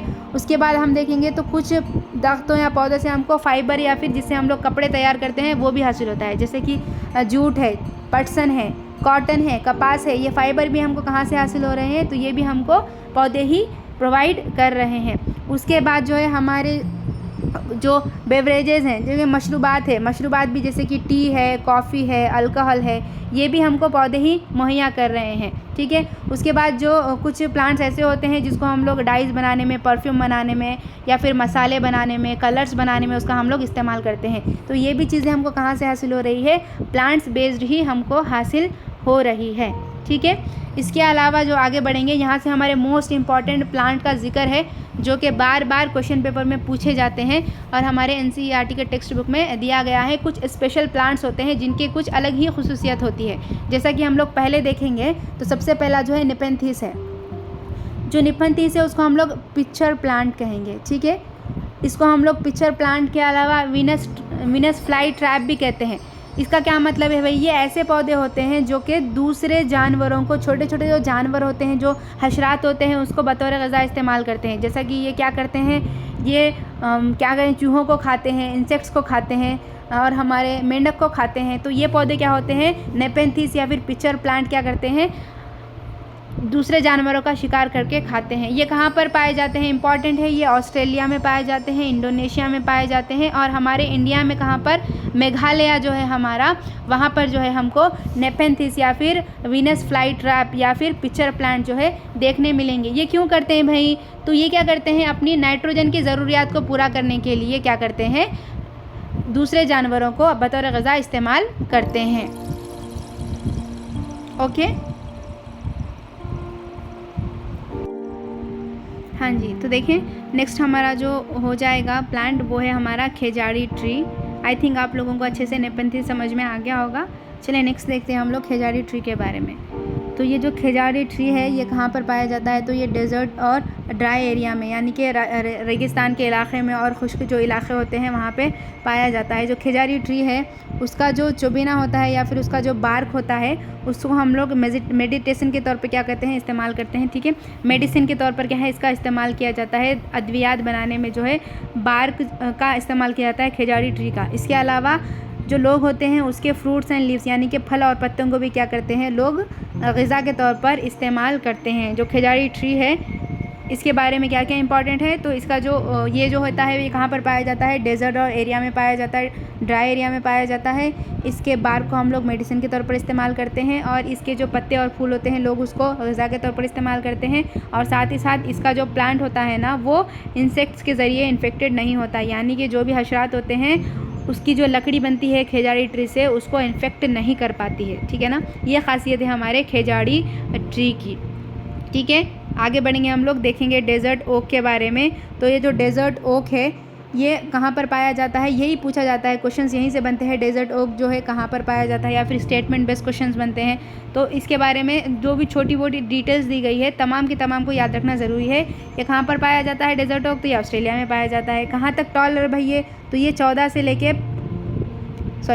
से लेके 15 फीट तक क्या है, ग्रो कर सकता है, ठीक है ना। इसकी हाइट कहाँ तक जा सकती है, 12 से 15 फीट जो है ये डेजर्ट ओक जो है ग्रो कर सकता है। अगर हम देखेंगे तो इसकी जो जड़ें होंगी भाई इतनी अंदर जाएंगी कि जो हमारा ज़ेरे ज़मीन पानी का लेवल होता है ना वहाँ तक क्या होती है, इसकी जड़ें अंदर तक जाती है।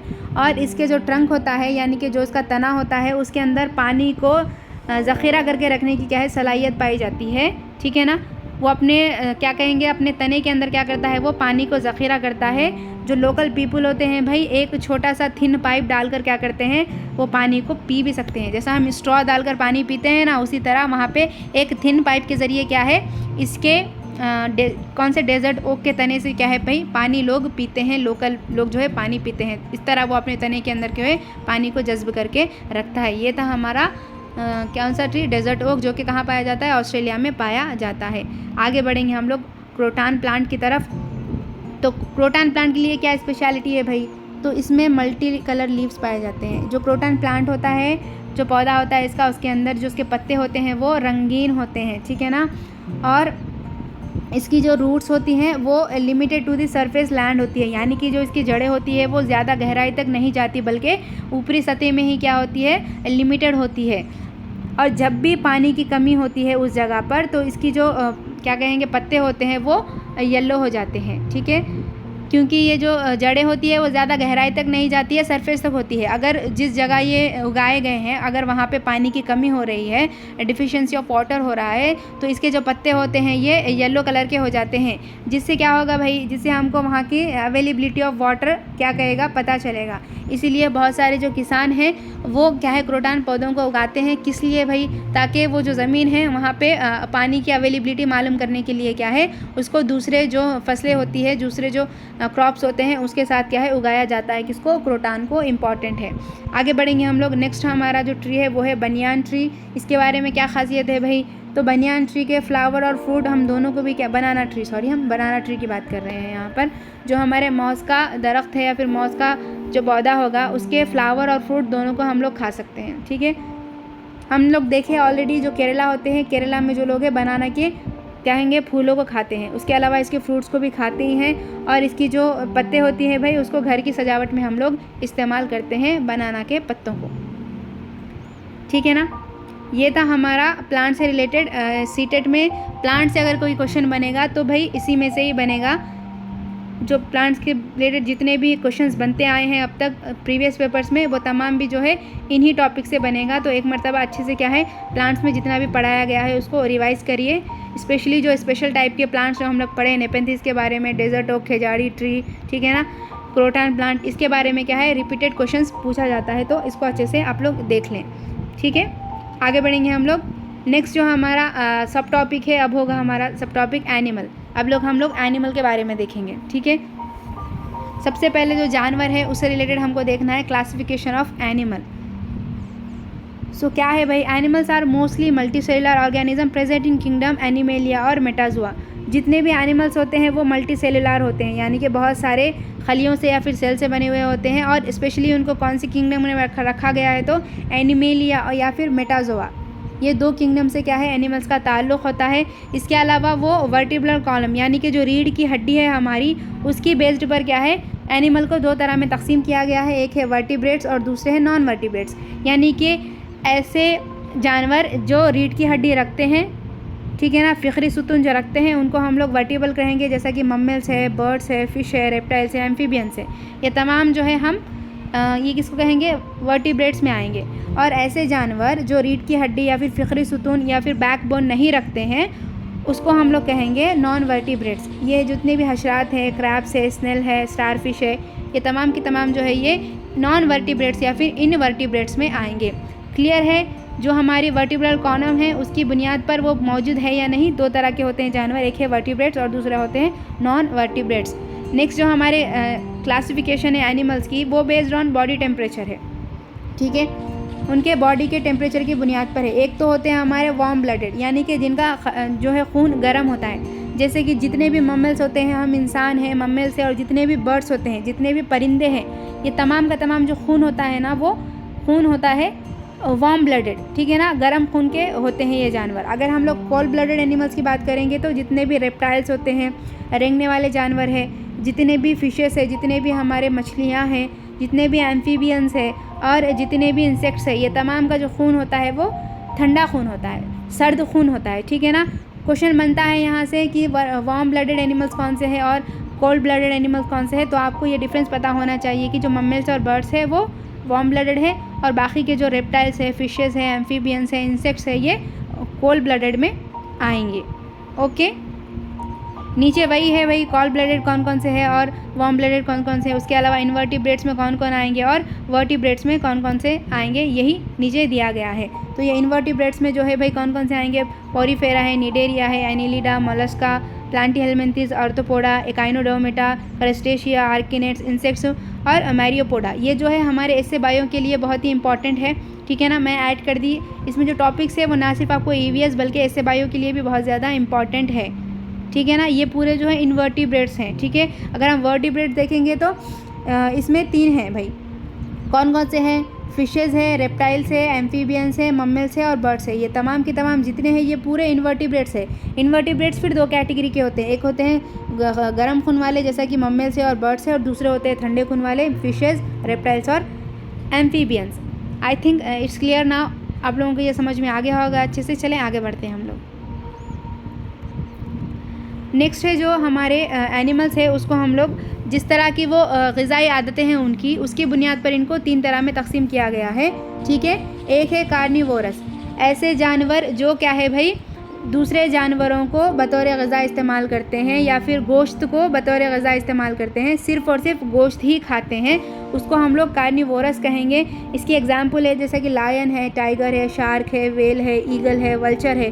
तो ये कुछ ऐसे जानवर और परिंदे होते हैं जो सिर्फ़ और सिर्फ गोश्त को या फिर सिर्फ एनिमल बेस्ड फूड खाते हैं ये लोग, इसको हम लोग क्या कहेंगे, कार्निवोरस। अगर उर्दू में देखेंगे हम तो इसको गोश्त खोर कहेंगे। इनके क्या है भाई, इनके जो दांत होते हैं वो बहुत ही शार्प होते हैं, तेज़ होते हैं, पॉइंटेड नोकदार होते हैं, ठीक है ना, और कर्व्ड होते हैं फ्रंट टीथ, ताकि वो क्या है आसानी के साथ चीर फाड़ करने में क्या है मदद आ सके, वैसे इनको दांत पाए जाते हैं, ठीक है। और अगर हम देखेंगे तो इनके अंदर स्ट्रॉन्ग ग्राइंडिंग टीथ होते हैं, ठीक है ना, और साथ ही साथ चबाने वाले, पीसने वाले जो है इनके अंदर दांत पाए जाते हैं कार्निवोरस में। नेक्स्ट जो हमारी टाइप है वो है हमारी हर्बीवोरस, जिसको हम लोग सब्ज़खोर कहते हैं। ये ऐसे जानदार होते हैं जो सिर्फ़ और सिर्फ प्लांट बेस्ड फूड खाते हैं, ठीक है ना, सिर्फ़ और सिर्फ पौधों की जो ग़िज़ा होती है उसी को क्या है बतौर ग़िज़ा इस्तेमाल करते हैं। जैसा कि हमारे एलिफेंट है, जैसा कि हमारी काव है, रैबिट है, खरगोश है, ठीक है ना, हमारे हाथी है, हमारी गाय है, ये सिर्फ़ और सिर्फ क्या है प्लांट बेस्ड फूड खाते हैं। इनको जो है भाई शार्प टीथ होने के साथ साथ फ्लैट और ब्रॉडेड फ्रंट टीथ होते हैं। क्या होते हैं भाई, फ्लैट होते हैं और ब्रॉडेड, क्यों, क्योंकि ये लोग क्या कहते हैं जुगाली करते हैं, ठीक है ना। ये लोग क्या करते हैं अशिया को चीर फाड़ नहीं करते हैं, सिर्फ़ और सिर्फ चबाते हैं। चबाने के लिए क्या होता है, अल्लाह ताला ने इनको एक अलग तरह के दांत दिए हैं। अल्लाह ताला ने जब इंसान या फिर कोई भी जब जानदार को बनाया है तो उसके अंदर उसको ज़िंदगी गुजारने के लिए उसके अंदर क्या है भाई ऑलरेडी एक सिस्टम बना है कि किस तरह का वो फूड लेता है, उसके ज़रिए उसके दांत किस तरह होने चाहिए, उसका हज़मी निज़ाम किस तरह होना चाहिए, जिस तरह की क्या कहेंगे वो वेदर में रहता है, माहौल में रहता है, उस तरह की उसकी स्किन बनाई है अल्लाह ताला ने। तो अलग अलग टाइप के जानदारों में उनकी ज़िंदगी के गुजारने के तौर तरीक़े के तौर पर उनका जो बॉडी सिस्टम है उस तरह से बनाया गया है। नेक्स्ट है हमारा ओमनीवोरस। ये ऐसे जानदार होते हैं भाई जो कि प्लांट बेस्ड और एनिमल बेस्ड दो तरह के भी क्या कहेंगे हम लोग ग़िज़ा को इस्तेमाल करते हैं, जैसा कि डॉग है, कैट है, हेन है, मैना है, बियर है, और इंसान भी जो है ओमनीवोरस में ही आएंगे, जो कि गोश्त भी खाएंगे, प्लांट बेस्ड फूड भी खाएंगे, और साथ ही साथ क्या है भाई जो हमारे एनिमल बेस्ड फूड है वो भी खाएंगे। ओमनीवोरस या फिर हम्माखोर इसको हम लोग उर्दू में कहेंगे। आप लोग एग्जाम्पल्स में देख सकते हैं, हर्बीवोरस कौन कौन से एनिमल्स है, कार्निवोरस कौन कौन से एनिमल्स है, और फिर हमारे ओमनीवोरस कौन कौन से एनिमल्स होंगे। चलें आगे बढ़ते हैं हम लोग। नेक्स्ट है हमारा ग्नैवर्स। ये ग्नैवर्स भाई ऐसे जानदार होते हैं जो कि बहुत ही लंबे लंबे दांत रखते हैं, जैसा कि इनके वो pair of teeth are use to gnaw on hard foods. जैसा कि आप लोग गिलहरी को देखे होंगे, उसके सामने के जो 2 दांत होते हैं ना, वो दांत क्या होते हैं भाई ज़िंदगी भर क्या होते हैं, ये बढ़ते रहते हैं। इसकी वजह से क्या है भाई वो अपनी दांतों को क्या करते हैं बहुत ही हार्ड सरफेस पे या फिर कोई भी हार्ड जगहों पर उसको घसते रहते हैं, ठीक है ना। ये रोडेंट फैमिली में बहुत ज़्यादा कॉमन होते हैं। रोडेंट फैमिली यानी कि कतरने वाले जानदार, जितने भी कतरने वाले जानदार होते हैं, जैसा कि हमारे क्या है गिलहरी है, हमारे रैबिट है, या फिर हमारा चूहा है, ये उसमें ग्नैवर्स, उनको हम लोग ग्नैवर्स कहेंगे, ठीक है। और जो हमारा स्पेशली जो हमारी स्क्वेरल है यानी कि जो हमारी गिलहरी है ना, उसके जो सामने के टीथ होते हैं, फ्रंट टीथ, वो ज़िंदगी भर क्या होता है बढ़ता जाता है। इसी वजह से जो है वो अपनी जो दांत होते हैं उसको कोई ना कोई हार्ड सरफेस पे क्या है वो रगड़ती हुई रहती है, ठीक है। चलें, ये थे हमारे प्लांट्स के कुछ अक़साम अलग अलग चीज़ों की बुनियाद पर, ठीक है ना। अगर हम लोग देखेंगे उसके बाद है हमारे काव या फिर हमारी गाय, तो इसको शॉर्ट फ्रंट टीथ होते हैं भाई, सामने के जो दांत होते हैं वो बहुत ही शॉर्ट होते हैं, और ये ग्रास को चबाने वाले होते हैं, ठीक है ना। ग्रास को चबाने के लिए इनके जो साइड्स होते हैं दांत के वो लार्ज और फ्लैट होते हैं। जो रैट होते हैं या फिर जो हमारे चूहे हैं, उनका जो आई साइट होता है बहुत ही कम होता है, अल्लाह ताला जब एक चीज़ में किसी को पीछे रखता है तो एक चीज़ में उसको बहुत ज़्यादा आगे रखता है। जैसा कि अगर हम लोग क्या कहेंगे, रैट की बात करेंगे, चूहे की बात करेंगे, तो इसका जो आई साइट है वो पुअर है भाई, उसको कम नज़र आता है, लेकिन उसकी जो सेंस ऑफ स्मेल है वो बहुत ज़्यादा स्ट्रांग होती है, उसकी जो सूंघने की सलाहियत होती है वो बहुत ही ज़्यादा स्ट्रांग होती है। ठीक है, ये कुछ तरह के जानवर थे, अलग अलग उनकी खसूसियात की बुनियाद पर। आगे बढ़ेंगे हम लोग, कुछ ऐसे भी जानदार होते हैं उनके रिहाइश की बुनियाद पर, उनके मस्किन की बुनियाद पर। यानी कि जानवर कहाँ रह रहे हैं भाई, ज़मीन पर रह रहे हैं या फिर वो पानी में रह रहे हैं, या फिर कुछ ऐसे भी जानवर होते हैं जो ज़मीन और पानी दोनों जगहों पर रहते हैं। उनकी बुनियाद पर भी क्या है, कुछ जानवरों के अक़साम हैं। जो पहला हो जाएगा हमारा लैंड एनिमल्स, यानी कि ज़मीनी जानदार। इसमें जो है भाई ये कहाँ पे रहेंगे, ज़मीन पर रहेंगे, जंगलों में अपनी ज़िंदगी गुजारेंगे।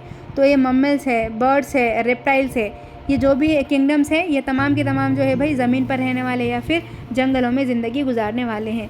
कुछ जानवर ऐसे होते हैं जो सिर्फ़ और सिर्फ पानी में ज़िंदगी गुजारते हैं। ठीक है, उनकी जो बॉडी होती है वो इस तरह बनी हुई होती है कि वो ज़मीन पर ज़िंदगी नहीं गुजार सकते। जैसा कि मछली जल की रानी है, जीवन उसका पानी है, सिर्फ़ और सिर्फ वो क्या है भाई, पानी में ही ज़िंदगी गुजार सकते हैं। जैसा कि मछलियाँ हो गई, कुछ इंसेक्ट्स है जैसा कि केकड़े है, स्पॉन्जेस है, स्नैक्स है, कुछ ये ऐसे होते हैं जो सिर्फ़ और सिर्फ पानी के लिए बने हुए होते हैं। और कुछ ऐसे भी जानदार होते हैं जो कि पानी और ज़मीन दोनों पर अपनी ज़िंदगी गुजारते हैं। जैसा कि इनको हम लोग एम्फीबियंस कहेंगे, जैसा कि फ्रॉग है, मेंढक है, टॉर्टोइस है, स्नैक्स है, क्रोकोडाइल है।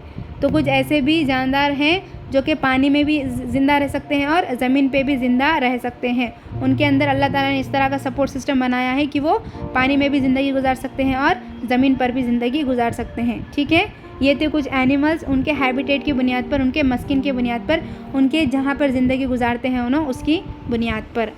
चलें हम लोग आगे बढ़ते हैं। ठीक है, ये उसी के एग्जांपल्स है। Classification of animal based on habitat, एक टेरेस्ट्रियल होते हैं, एक दूसरे होते हैं एक्वेटिक, और तीसरे होते हैं हमारे एम्फीबियंस। ठीक है, अब हमारे पौधों के अंदर जो है हमने देख लिया था। अब हमारे जानवरों के अंदर रिप्रोडक्शन या फिर तौलीद का अमल कैसा होता है। Based on the reproduction animals are two type. Reproduction की बुनियाद पर जो है एनिमल्स के दो टाइप्स है। कौन कौन से है, एक है हमारा ओवीपैरस और दूसरा है हमारा वीवीपैरस। इंपॉर्टेंट ना सिर्फ हमारे सीटेट के लिए बल्कि टेट और टीआरटी के लिए भी इम्पॉर्टेंट है।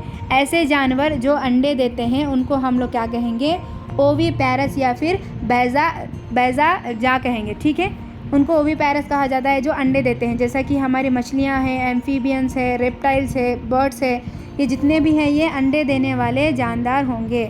और दूसरे होते हैं वीवीपैरस। वीवीपैरस ऐसे जानवर होते हैं भाई जो कि बच्चों को, यंग वंस को क्या है, जन्म देते हैं। जैसा कि जितने भी मम्मल्स हैं वो तमाम की तमाम वीवीपैरस होंगे, यानी कि वो क्या करेंगे, डायरेक्ट बच्चों को जन्म देंगे या फिर बच्चों की पैदा करेंगे। ठीक है, और जितने भी विविपैरस एनिमल्स होते हैं भाई उनको मम्मेलरी ग्लैंड्स होते हैं। ठीक है, उसके अलावा उनके बॉडी पर हेयर्स होते हैं और साथ ही साथ उनके कान जो है नज़र आते हैं।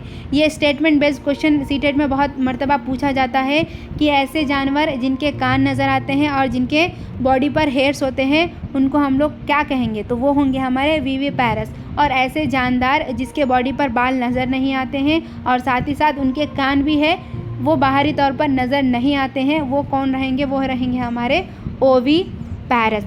ठीक है, इम्पॉर्टेंट था ये। आगे बढ़ेंगे हम लोग, नेक्स्ट देखेंगे हमारे there are two type of animals based on fertilisation.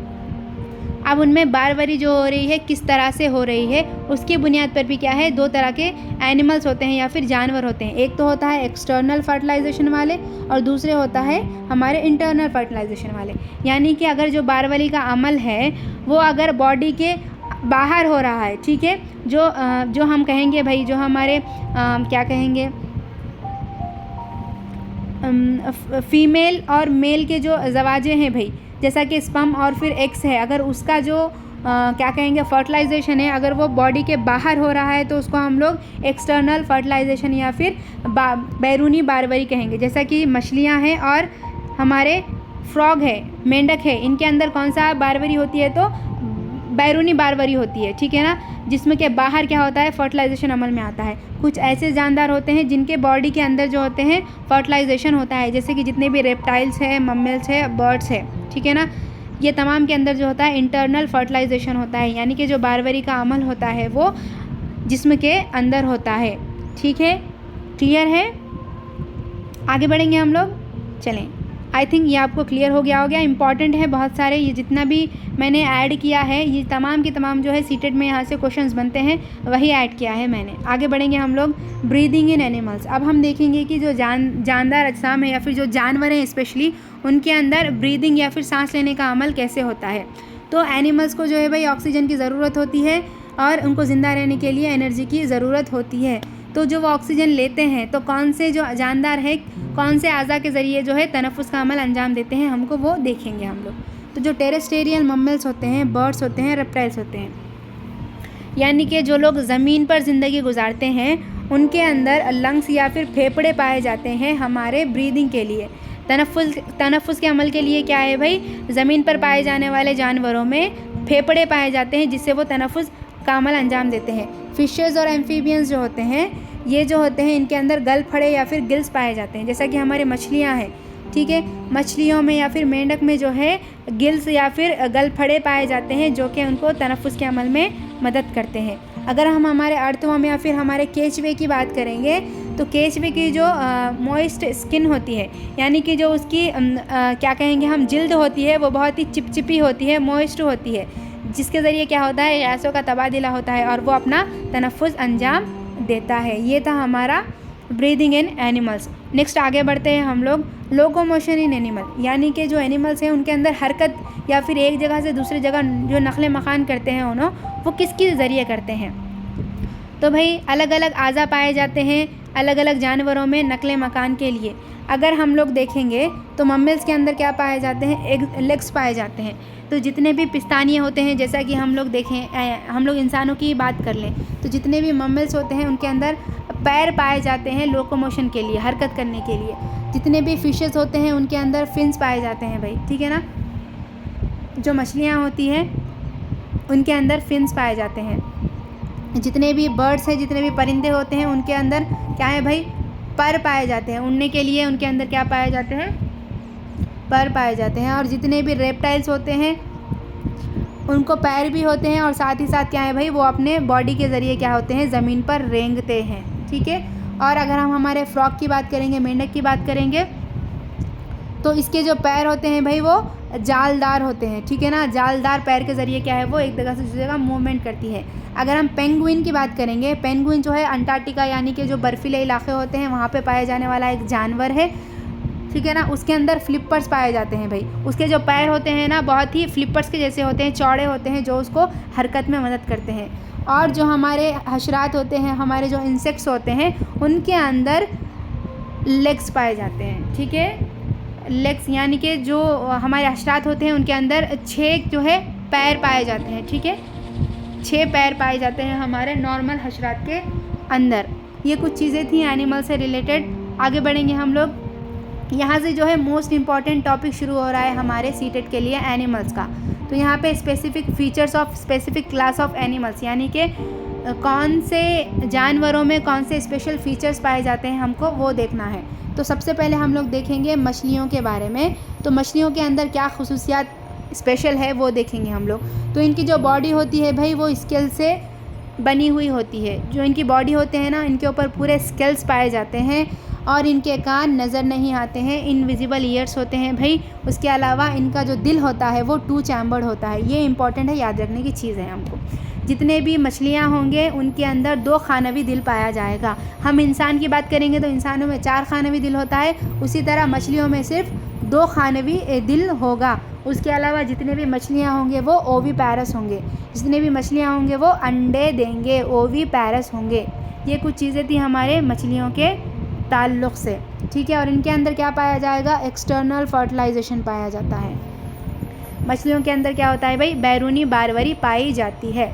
Next हम देखेंगे स्पेशल फीचर ऑफ फिशेस। अब फिशेस की भी कुछ स्पेशल फीचर्स है, जैसा कि हम लोग शार्क की बात करेंगे।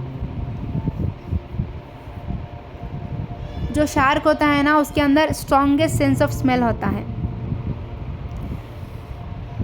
जितने भी दूसरे जानदार हैं उन सबसे ज़्यादा जो शार्क मछली होती है उसके अंदर सूंघने की सलाहियत उतनी सबसे ज़्यादा होती है। और जितने भी हमारे ह्यूमन ब्लड है उसको आसानी के साथ क्या है भाई ये सूंघ सकती है। जो हमारे इंसानों के खून की जो स्मेल है ना, सबसे ज़्यादा जो स्ट्रांग होती है वो किस में होती है? शार्क में होती है। ठीक है, चलें आगे बढ़ते हैं हम लोग। नेक्स्ट है हमारा क्लास एम्फीबियंस। अब एम्फीबियंस के कुछ कैरेक्टरिस्टिक्स देख लेंगे हम लोग। ये जलथलीय कहेंगे हम उर्दू में इसको। तो जलथलीय क्या है भाई? इनके बॉडी पर जो है स्केल्स नहीं होते हैं। ठीक है,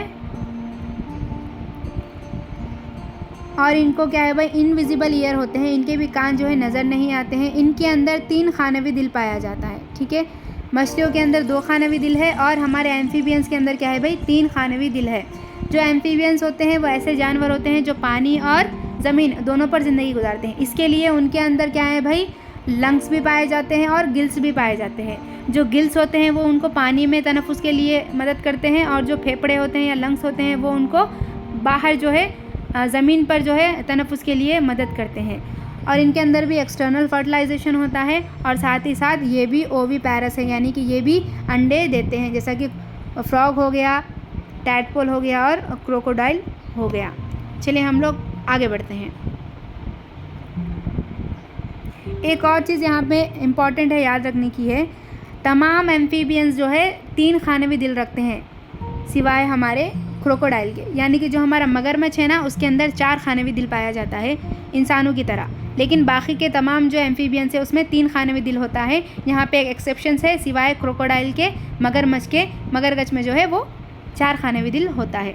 चलें आगे बढ़ेंगे हम लोग, रेप्टाइल्स की तरफ बढ़ेंगे हम लोग। ये हमारा रेप्टाइल्स। जो रेप्टाइल्स होते हैं भाई, ये रेंगने वाले जानवर होते हैं। ठीक है, रेंगने वाले जानवर हैं। इनके बॉडी पे भी स्केल्स पाए जाते हैं। ठीक है, ये भी हमारे बर्ड्स और फिश की तरह क्या है भाई? इनविजिबल ईयर रखते हैं, यानी कि इनके कान नज़र नहीं आते हैं। ये क्या करते हैं भाई? रेप्टाइल्स जो होते हैं ज़मीन पर होते हैं, तो ऑब्वियसली बात है इनके अंदर लंग्स पाए जाते हैं तनफ़ुस के लिए, और इसके अलावा इनके अंदर 3 खानवी दिल होता है। ठीक है, रेप्टाइल्स के अंदर भी क्या होता है भाई? 3 खानवी दिल होता है, जैसा कि हमारे स्नेक है, लेजर्ड है, टॉर्टोइस है। ये तमाम जो होंगे हमारे रेप्टाइल्स में आएंगे, रेंगने वाले जानवरों में आएंगे। ओके, तो हमारे NCERT और SCERT दोनों में भी स्नेक्स के बारे में ज़िक्र है। जो स्नेक्स होते हैं भाई वो रेप्टाइल्स होंगे। ठीक है ना, और दुनिया में सिर्फ 4 ही ऐसे स्नेक्स होते हैं जो कि पॉइजनस होते हैं या फिर जहरीले होते हैं। इनका नेम पूछ लेता है, ऑड एंड आउट का क्वेश्चन बनता है। ये हमारे सीटेट में भी बनता है और TS टेट में भी बनता है। तो cobra, common crate, Russell viper या फिर उसको हम लोग डुबुया कहते हैं, और सा स्केल वाइपर जिसको हम लोग अफाई कहते हैं। ये 4 ही ऐसे क्या कहेंगे हम लोग? स्नेक है या फिर सांपों के अक़साम हैं जो कि जहरीले होते हैं। इनके अलावा जो होते हैं वो जहरीले नहीं होते हैं। याद रखें, cobra, common crate, Russell viper या फिर डुबुया और सा स्केल वाइपर, ये अफाई।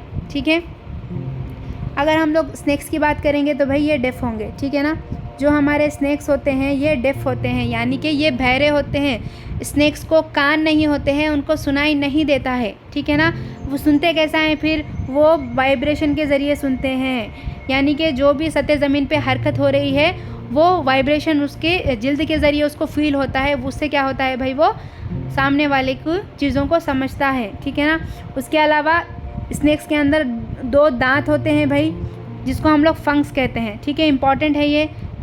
जो स्नेक्स होते हैं वो, जो जहरीले स्नेक्स होते हैं उनके अंदर सिर्फ 2 ही दांत पाए जाते हैं, जिसको हम लोग फंगस कहेंगे। ये फंगस के ज़रिए ही क्या करता है? वो जहर को जो है, जिसको भी डसता है अपना जहर उसके अंदर छोड़ता है, ये फंगस के ज़रिए ही।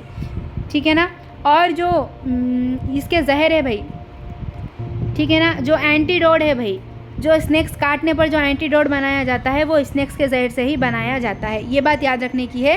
क्या है भाई? उसके स्नेक के जहर से ही क्या है? स्नेक के एंटीडोट बनाया जाता है। और जो सपेरे होते हैं, जो स्नेक्स को अपने ख्वाबों में करके बीन बजा के उनको अपने ख्वाबों में करते हैं, उसको हम लोग क्या कहेंगे? कालबेलियास कहेंगे। इंपॉर्टेंट है, हमारे NCERT के टेक्स्ट बुक में दिया गया है ये। क्या कहेंगे इसको हम लोग? सपेरास को हम लोग कालबेलियास भी कहेंगे। इंपॉर्टेंट है ये। इसके अलावा ये जो डिज़ाइन बनाते हैं उसको हम लोग क्या कहेंगे? नाग गुम्फन कहेंगे। बहुत सारी जगहों पर क्या है भाई, रंगोली के डिज़ाइंस बनाए जाते हैं, जिसको हम लोग क्या कहेंगे, नाग गुम्फंग कहेंगे। ये कहाँ पे पाया जाता है, तो ये कुछ स्टेट्स के या फिर कुछ डिस्ट्रिक्ट्स के नेम दिए गए हैं, सौराष्ट्र, गुजरात और साउथ इंडिया।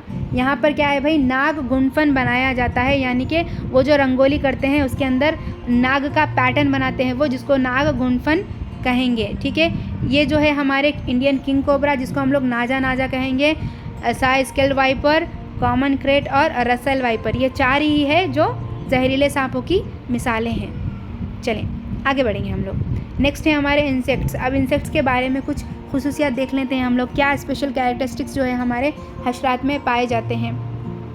तो सबसे पहली बात जो है, इंसेक्ट्स जो रहते हैं कॉलोनी में रहते हैं। आप लोग शहद की मक्खियों को देखे होंगे, आप लोग चूटियों को देखे होंगे, बहुत सारे लोगों आप लोग इंसेक्ट्स को देखे होंगे। तो इनके अंदर कॉलोनी पाई जाती है, ठीक है ना, कॉलोनी पाई जाती है।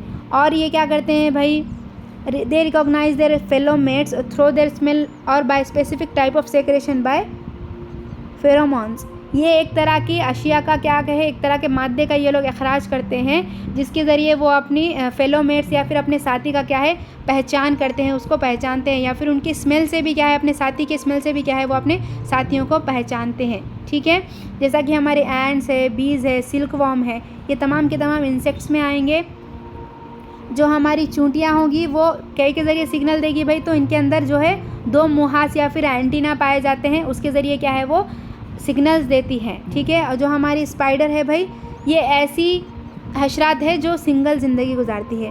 हम लोग मकड़ी को देखे होंगे, जो मकड़ी जाला बनाती है, ये कॉलोनी में नहीं रहती, ये एक ऐसी इंसेक्ट है जो कि एलोन ज़िंदगी गुजारना, अकेली ज़िंदगी गुजारना पसंद करती है। ठीक है, और जो हमारे सिल्क वॉर्म है वो अपनी फ़ीमेल को जो है कई किलोमीटर तक दूर से भी पहचान लेते हैं उनकी स्मेल से। कौन पहचान लेते हैं, हमारे सिल्क वॉर्म, रेशम का कीड़ा। अगर हम मॉस्किटोज़ की बात करेंगे तो मॉस्किटोज़ या जो मच्छर है वो हमको कैसा काटता है, तो भाई जो हमारे बॉडी की स्मेल होती है ना वो उनको महसूस होती है। इस तरह वो क्या करते हैं, हमारी बॉडी की स्मेल को महसूस करते हुए आकर हमारे बॉडी पर बैठकर हमारा खून चूसते हैं। ठीक है, ये इंसानों को कैसा पहचानते हैं, तो हमारे जो फीट की स्मेल होती है, जो हमारे पाम होते हैं, जो हमारे तलवे हैं, उसकी जो स्मेल है, उसकी जो गर्माहट है, उससे क्या है भाई हमारे जो मच्छर है हमको ढूंढते हैं, हमारा खून चूसते हैं। ये था हमारे इंसेक्ट से रिलेटेड कुछ इंपॉर्टेंट चीज़ें। आगे बढ़ेंगे हम लोग, एंड्स के बारे में देखेंगे। तो एंड्स का एक अलग से जो है टॉपिक दिया गया है।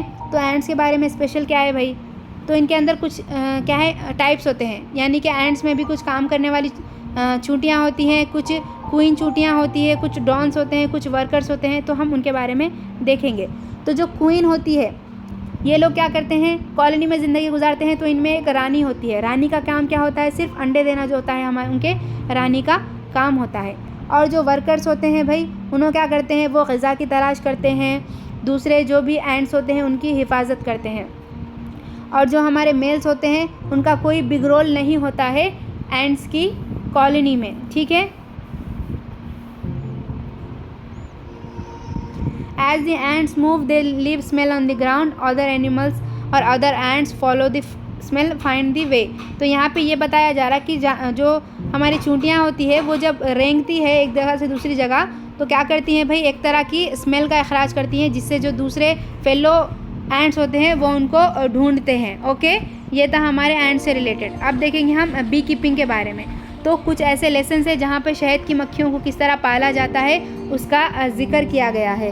तो यहाँ पे इम्पॉर्टेंट याद रखने की चीज़ें ये हैं कि जो हनी बीज़ या फिर हमारी जो शहद की मक्खियाँ होती है वो लीची फ्लावर की तरफ अट्रैक्ट होती है। ठीक है ना, लीची फ्लावर की तरफ वो अट्रैक्ट होती हैं। और हनी बीज़ जो होती है, जो शहद की मक्खियाँ होती है, स्पेशली अक्टूबर से दिसंबर के महीने में क्या है वो अंडे देती है। ठीक है ना, कौन से महीने में, अक्टूबर से दिसंबर के महीने में वो अंडे देती है। इसी तरह जो है ये बेस्ट टाइम होता है शहद की मक्खियों को पालने का, जो कि स्टेट ऑफ बिहार, जो बिहार है हमारे, वहाँ पर शहद की मक्खियों को अक्टूबर से दिसंबर के महीने में क्या है उनको पाला जाता है। ठीक है, क्वीन बीज जो होती है अंडे देती है, उनके अंदर वर्कर बीज होती है जो बहुत तरह के दूसरे काम अंजाम देती है, और उसके अंदर कुछ मेल बीज भी होते हैं जिनका कोई ख़ास रोल नहीं होता। ओके, आगे बढ़ेंगे हम लोग। ठीक है। यहाँ पे आप लोग देख सकते हैं कौन क्या करते हैं। ठीक है, जो है मेल बीज जो होते हैं उनको ड्रोन्स कहा जाता है। ये एक चीज़ इंपॉर्टेंट है यहाँ पर। जो भी मर्द क्या कहेंगे, शहद की मक्खी होगी उनको हम लोग ड्रोन्स कहेंगे। ओके, चलें आगे बढ़ते हैं हम लोग। नेक्स्ट है हमारा बर्ड्स। अब हम बर्ड्स के कुछ फीचर्स देख लेंगे। ठीक है ना, जो परिंदे होते हैं उनके क्या ख़ास स्पेशल फीचर्स है। तो उनके बॉडी पे भाई पर पाए जाते हैं, फेदर्स पाए जाते हैं। इनका जो होता है 4 खाने दिल होता है, इम्पॉर्टेंट है ये। अब तक हम 2 खाने भी देखे, 3 खाने भी देखे। अब जो हमारे बर्ड्स होते हैं वो 4 खाने दिल रखते हैं। ठीक है,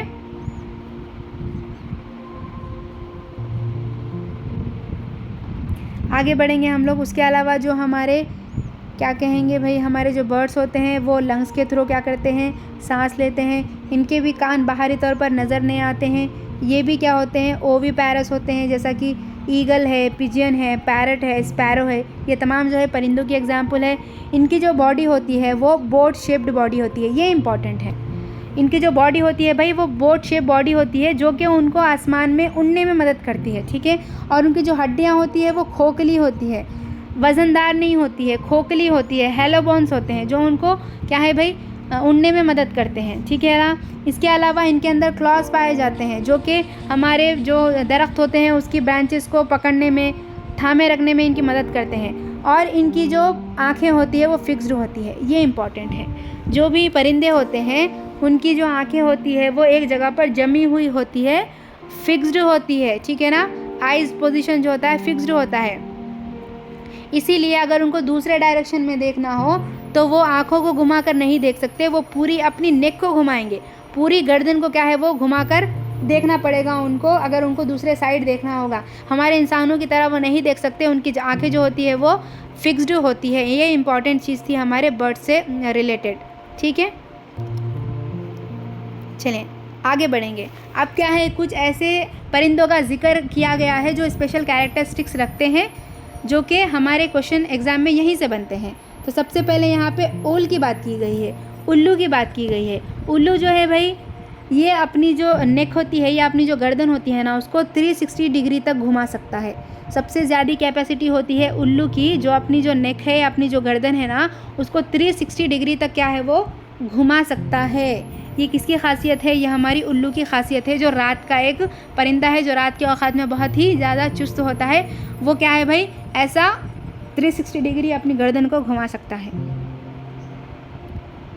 आगे बढ़ेंगे हम लोग। उसके बाद है हमारी मैना। मैना के लिए क्या, जो मैना होती है वो अपनी गर्दन को फोर्थ एंड जग कर सकती है, यानी कि आगे पीछे जो है मैना जो है अपनी गर्दन को फोर्थ विद जर्क कर सकती है। ठीक है, ये क्या करती है, झटके के ज़रिए जो है अपनी गर्दन को आगे पीछे करती है, कौन, मैना। ठीक है, उसके बाद यहाँ पे घोंसले बताए गए हैं भाई, कि कौन से जो परिंदे हैं कहाँ पर अपने घोंसले तैयार करते हैं, हमको वो भी देखना है। तो जो हमारा बुलबुल होता है, जो वो किसके ज़रिए घोंसला तैयार करता है, तो bushes with dried grass and heads of hedges to make nest. तो ये जो है भाई, जो बुशेस होते हैं, ठीक है ना, जो हमारे टहनियाँ होती हैं, छोटी छोटी टहनियाँ, फिर जो हमारा सूखा हुआ ग्रास होता है, उसके ज़रिए जो है बुलबुल अपना घोंसला तैयार करता है। अगर हम रॉबिन की बात करेंगे तो ये सॉफ्ट ट्विग, रूट्स और वूल, हेयर, कॉटन और ग्रास, यानी कि कपास के ज़रिए, वूल के ज़रिए, छोटे छोटे बालों के ज़रिए, रूट्स के ज़रिए क्या है अपना जो क्या कहेंगे घोंसला तैयार करता है। और जो रॉबिन का जो घोंसला होता है बहुत ही नर्म, मुलायम और सॉफ्ट सा होता है, क्योंकि ये कॉटन के ज़रिए बना रहा भाई, ग्रास के ज़रिए बना रहा। ठीक है ना। उसके बाद अगर हम क्रो की बात करेंगे या फिर हमारे अगर हम क्या कहेंगे कौवे की बात करेंगे, तो ये जो अपना घोंसला बनाता है ये वायर के ज़रिए बनाता है, लकड़ी के ज़रिए बनाता है, ग्रास के ज़रिए, वुड्स के ज़रिए। और जो है ये टॉप ऑफ द ट्री, यानी कि ये जो हमारा दरख्त होता है ना, दरख्त की जो ऊंचाई वाला ऊपरी जो हिस्सा होता है ना, उस पर जो है अपना ये दरख्त बनाता है। कौन बनाता है, क्रो। ठीक है, क्रो। ये नेक्स्ट जो पॉइंट है बहुत ही इंपॉर्टेंट है। Eagle, kites and vulture have strongest eyesight among the birds and animals expect tiger. Tiger को छोड़कर अगर हम पूरे जानदार परिंदों और जानवरों की बात करेंगे तो ईगल, वल्चर और जो काइट्स होते हैं उनका जो आईसाइट होता है, बसारत की खुसूसियात होती है, वो सबसे ज़्यादा होती है। कितनी होती है भाई, नॉर्मल परिंदों के अकॉर्डिंग देखें हम तो 4 टाइम्स जो है इनकी आईसाइट ज़्यादा होती है। ठीक है, 4 टाइम्स वो लोग ज़्यादा जो है देख सकते हैं। जो चीज़ हम लोगों को 1 मीटर से नज़र आ रही है, 1 मीटर दूरी से नज़र देख सकते हैं हम, उसको जो परिंदे हैं वो 4 मीटर की दूरी से ही देख सकते हैं। तो ये इम्पॉर्टेंट है, ठीक है। और जो एरगेट नामी एक परिंदा है वो जो है भाई, जो हमारे कैटल है, जैसा कि हमारी क्या कहेंगे हम लोग, बफेलो है, हमारी जो काव है, ठीक है ना, भैंस, और हमारे क्या कहेंगे उसको हम लोग, बैलों के ऊपर क्या है ये रहकर ज़िंदगी गुजारता है। इसको हम लोग सिम्बायोटिक रिलेशनशिप कहेंगे, यानी कि उससे क्या है वो अपनी ग़िज़ा तैयार करता है या उससे लेता है। किस पे लेकर?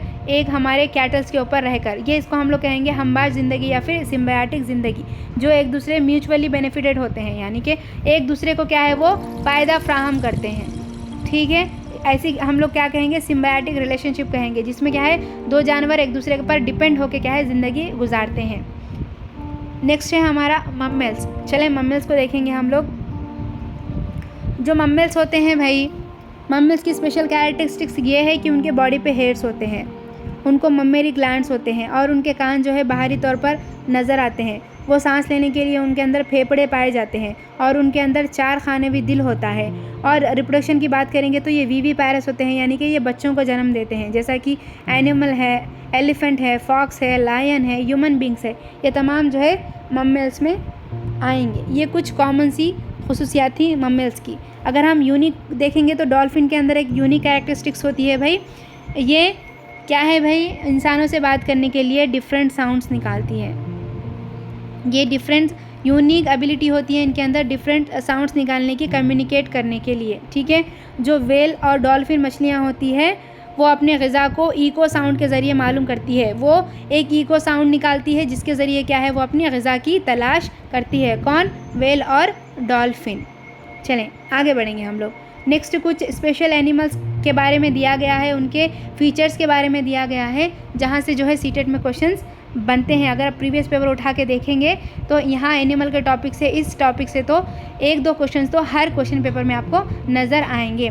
तो सम स्पेशल और यूनिक फीचर्स क्या है भाई एनिमल्स के? तो सबसे पहले यहाँ पर टाइगर की बात की गई है। तो टाइगर जो है ग्रेट सेंस ऑफ साइट रखता है, जो उसके देखने की जो खुसूसियत होती है वो बहुत ही ज़्यादा होती है, ठीक है। और 6 टाइम्स ज़्यादा जो है एनिमल देख सकता है। हमारे इंसानों से वो कितने टाइम ज़्यादा देख सकता है? तो 6 टाइम्स ज़्यादा जो है एनिमल की जो है हमारे टाइगर की आई साइट होती है। और ये जो है भाई स्लाइटेस्ट साउंड को भी पहचान सकता है, ठीक है। Tiger can move its ear in different direction to catch even slightest sound of, यानी कि वो जो अपने कान होते हैं वो अपने जो कान का मुख्तलिफ डायरेक्शंस में क्या कर सकता है भाई, डायरेक्शन में मूव कर सकता है, जिससे थोड़ी सी भी सरसराहट जो हरकत होगी वो उसको समझ में आ जाएगी, ठीक है। और जो उसकी मूंछ होती है भाई बहुत ज़्यादा ही सेंसिटिव होती है, जिससे वो वाइब्रेशन और मूवमेंट को पहचान लेता है, ठीक है ना।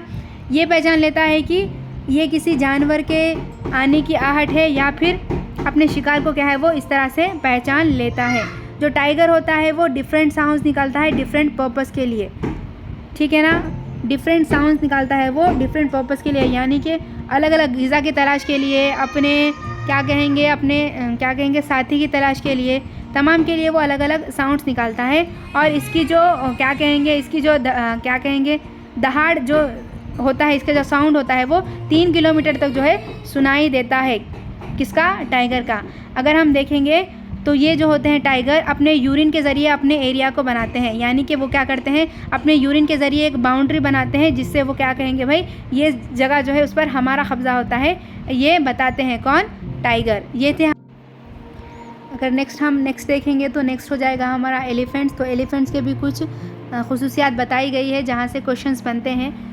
तो जो एनिमल्स होते हैं भाई वो हर्ड में ज़िंदगी गुजारते हैं, यानी कि झुंड में ज़िंदगी गुजारते हैं। और जो ओल्डेस्ट फीमेल होती है वो उस झुंड की लीडर होती है। जो झुंड होता है उसके अंदर 10 से 12 जो है फीमेल्स क्या है एक साथ रहते हैं, 10 से 12 फीमेल्स होते हैं। और जो मेल एलिफेंट होते हैं भाई वो 14 से 15 साल की उम्र में आने के बाद जो है झुंड को छोड़ देते हैं और अकेले ज़िंदगी गुजारते हैं। कब तक रहते हैं साथ में? तो 14 से 15 साल की उम्र तक वो साथ में रहते हैं। और जो एलिफेंट्स है भाई वो सिर्फ 3 से 4 घंटे ही क्या है सोते हैं, या ये इम्पॉर्टेंट है। ये जो बोल्ड की गई चीज़ें हैं यहाँ पर वो इम्पॉर्टेंट है हमारे एग्जाम पर्सपेक्टिव से। सीटेट में यहाँ से ही क्वेश्चन बनते हैं स्टेटमेंट बेस्ड। 3 से 4 घंटे सोते हैं वो, और अगर हम देखेंगे तो रेगुलरली ये 100 किलो तक क्या है भाई खा जाते हैं। इनकी डाइट जो होती है 100 किलो तक की होती है। एलिफेंट जो है 100 किलो तक जो है ग्रीन लीफी जो मटेरियल होता है, ठीक है ना, हरी भरी जो भी शाखें होंगी, पत्ते होंगे, वो एक दिन में 100 किलो तक खा लेते हैं। और इनके जो एलिफेंट्स होते हैं भाई उनको कीचड़ में खेलना बहुत ज़्यादा पसंद होता है, क्योंकि कीचड़ में खेलने से वो अपनी बॉडी को ठंडा रखते हैं, ठीक है। और इसके अलावा ये अपने कानों के ज़रिए, इनके कान जो होते हैं बहुत ही बड़े होते हैं, उसके ज़रिए अपने बॉडी को ये ठंडा रखते हैं। वो फ़ैन की तरह अपने कानों को इस्तेमाल करते हैं। और एक बेबी एलिफेंट जो होता है उसका जो वज़न होता है 90 किलो होता है भाई, ठीक है ना। बर्थ के टाइम जब वो पैदा होता है तो बेबी एलिफेंट का जो वज़न होता है वो 90 किलो होता है। और जब ये 3 महीने के हो जाते हैं तो इनका वेट कम से कम 200 किलोग्राम का हो जाता है, ठीक है। पैदाइश के वक्त 90 किलोग्राम के होते हैं और 3 महीने के तक आने के बाद ये 200 किलोग्राम के हो जाते हैं हमारे एलिफेंट्स। ये इंपॉर्टेंट चीज़ें हैं, उनसे रिलेटेड याद रखने की चीज़ें हैं। चलें आगे बढ़ेंगे हम लोग। नेक्स्ट है हमारे स्लॉथ के बारे में कुछ जिक्र है जहाँ से क्वेश्चन बनते हैं। तो स्लॉथ क्या है भाई, ये बियर की तरह नज़र आने वाला, एक भालू की तरह नज़र आने वाला एक जानवर है, लेकिन वो भालू नहीं है, ठीक है। ये जो है ये एक स्पेशल कैरेक्टर ऐसा है कि ये उल्टा सोता है, ठीक है ना, अपसाइड डाउन सोता है। ये अपनी बॉडी को ऐसे कोई ना कोई दरख्त से लटकाए हुए ये उल्टा सोता है। कितने घंटे सोता है ये 17 से 18 घंटे आसानी के साथ सो जाता है, ठीक है। 24 घंटों में से 17 से 18 घंटे क्या है ये सोने में गुजारता है। और जिस प्लांट पे वो सोता है, जिस प्लांट पे वो ज़िंदगी गुजारता है, उसी प्लांट के पत्तों को खाता है और उसी पर अपनी ज़िंदगी गुजारता है। अगर हम देखेंगे तो इसका जो एवरेज जीने का जो वक्फा होगा वो 40 साल होगा। स्लॉथ जो है 40 साल तक जीता है और 40 साल में जो है वो सिर्फ 8 दरख्त बदलता है।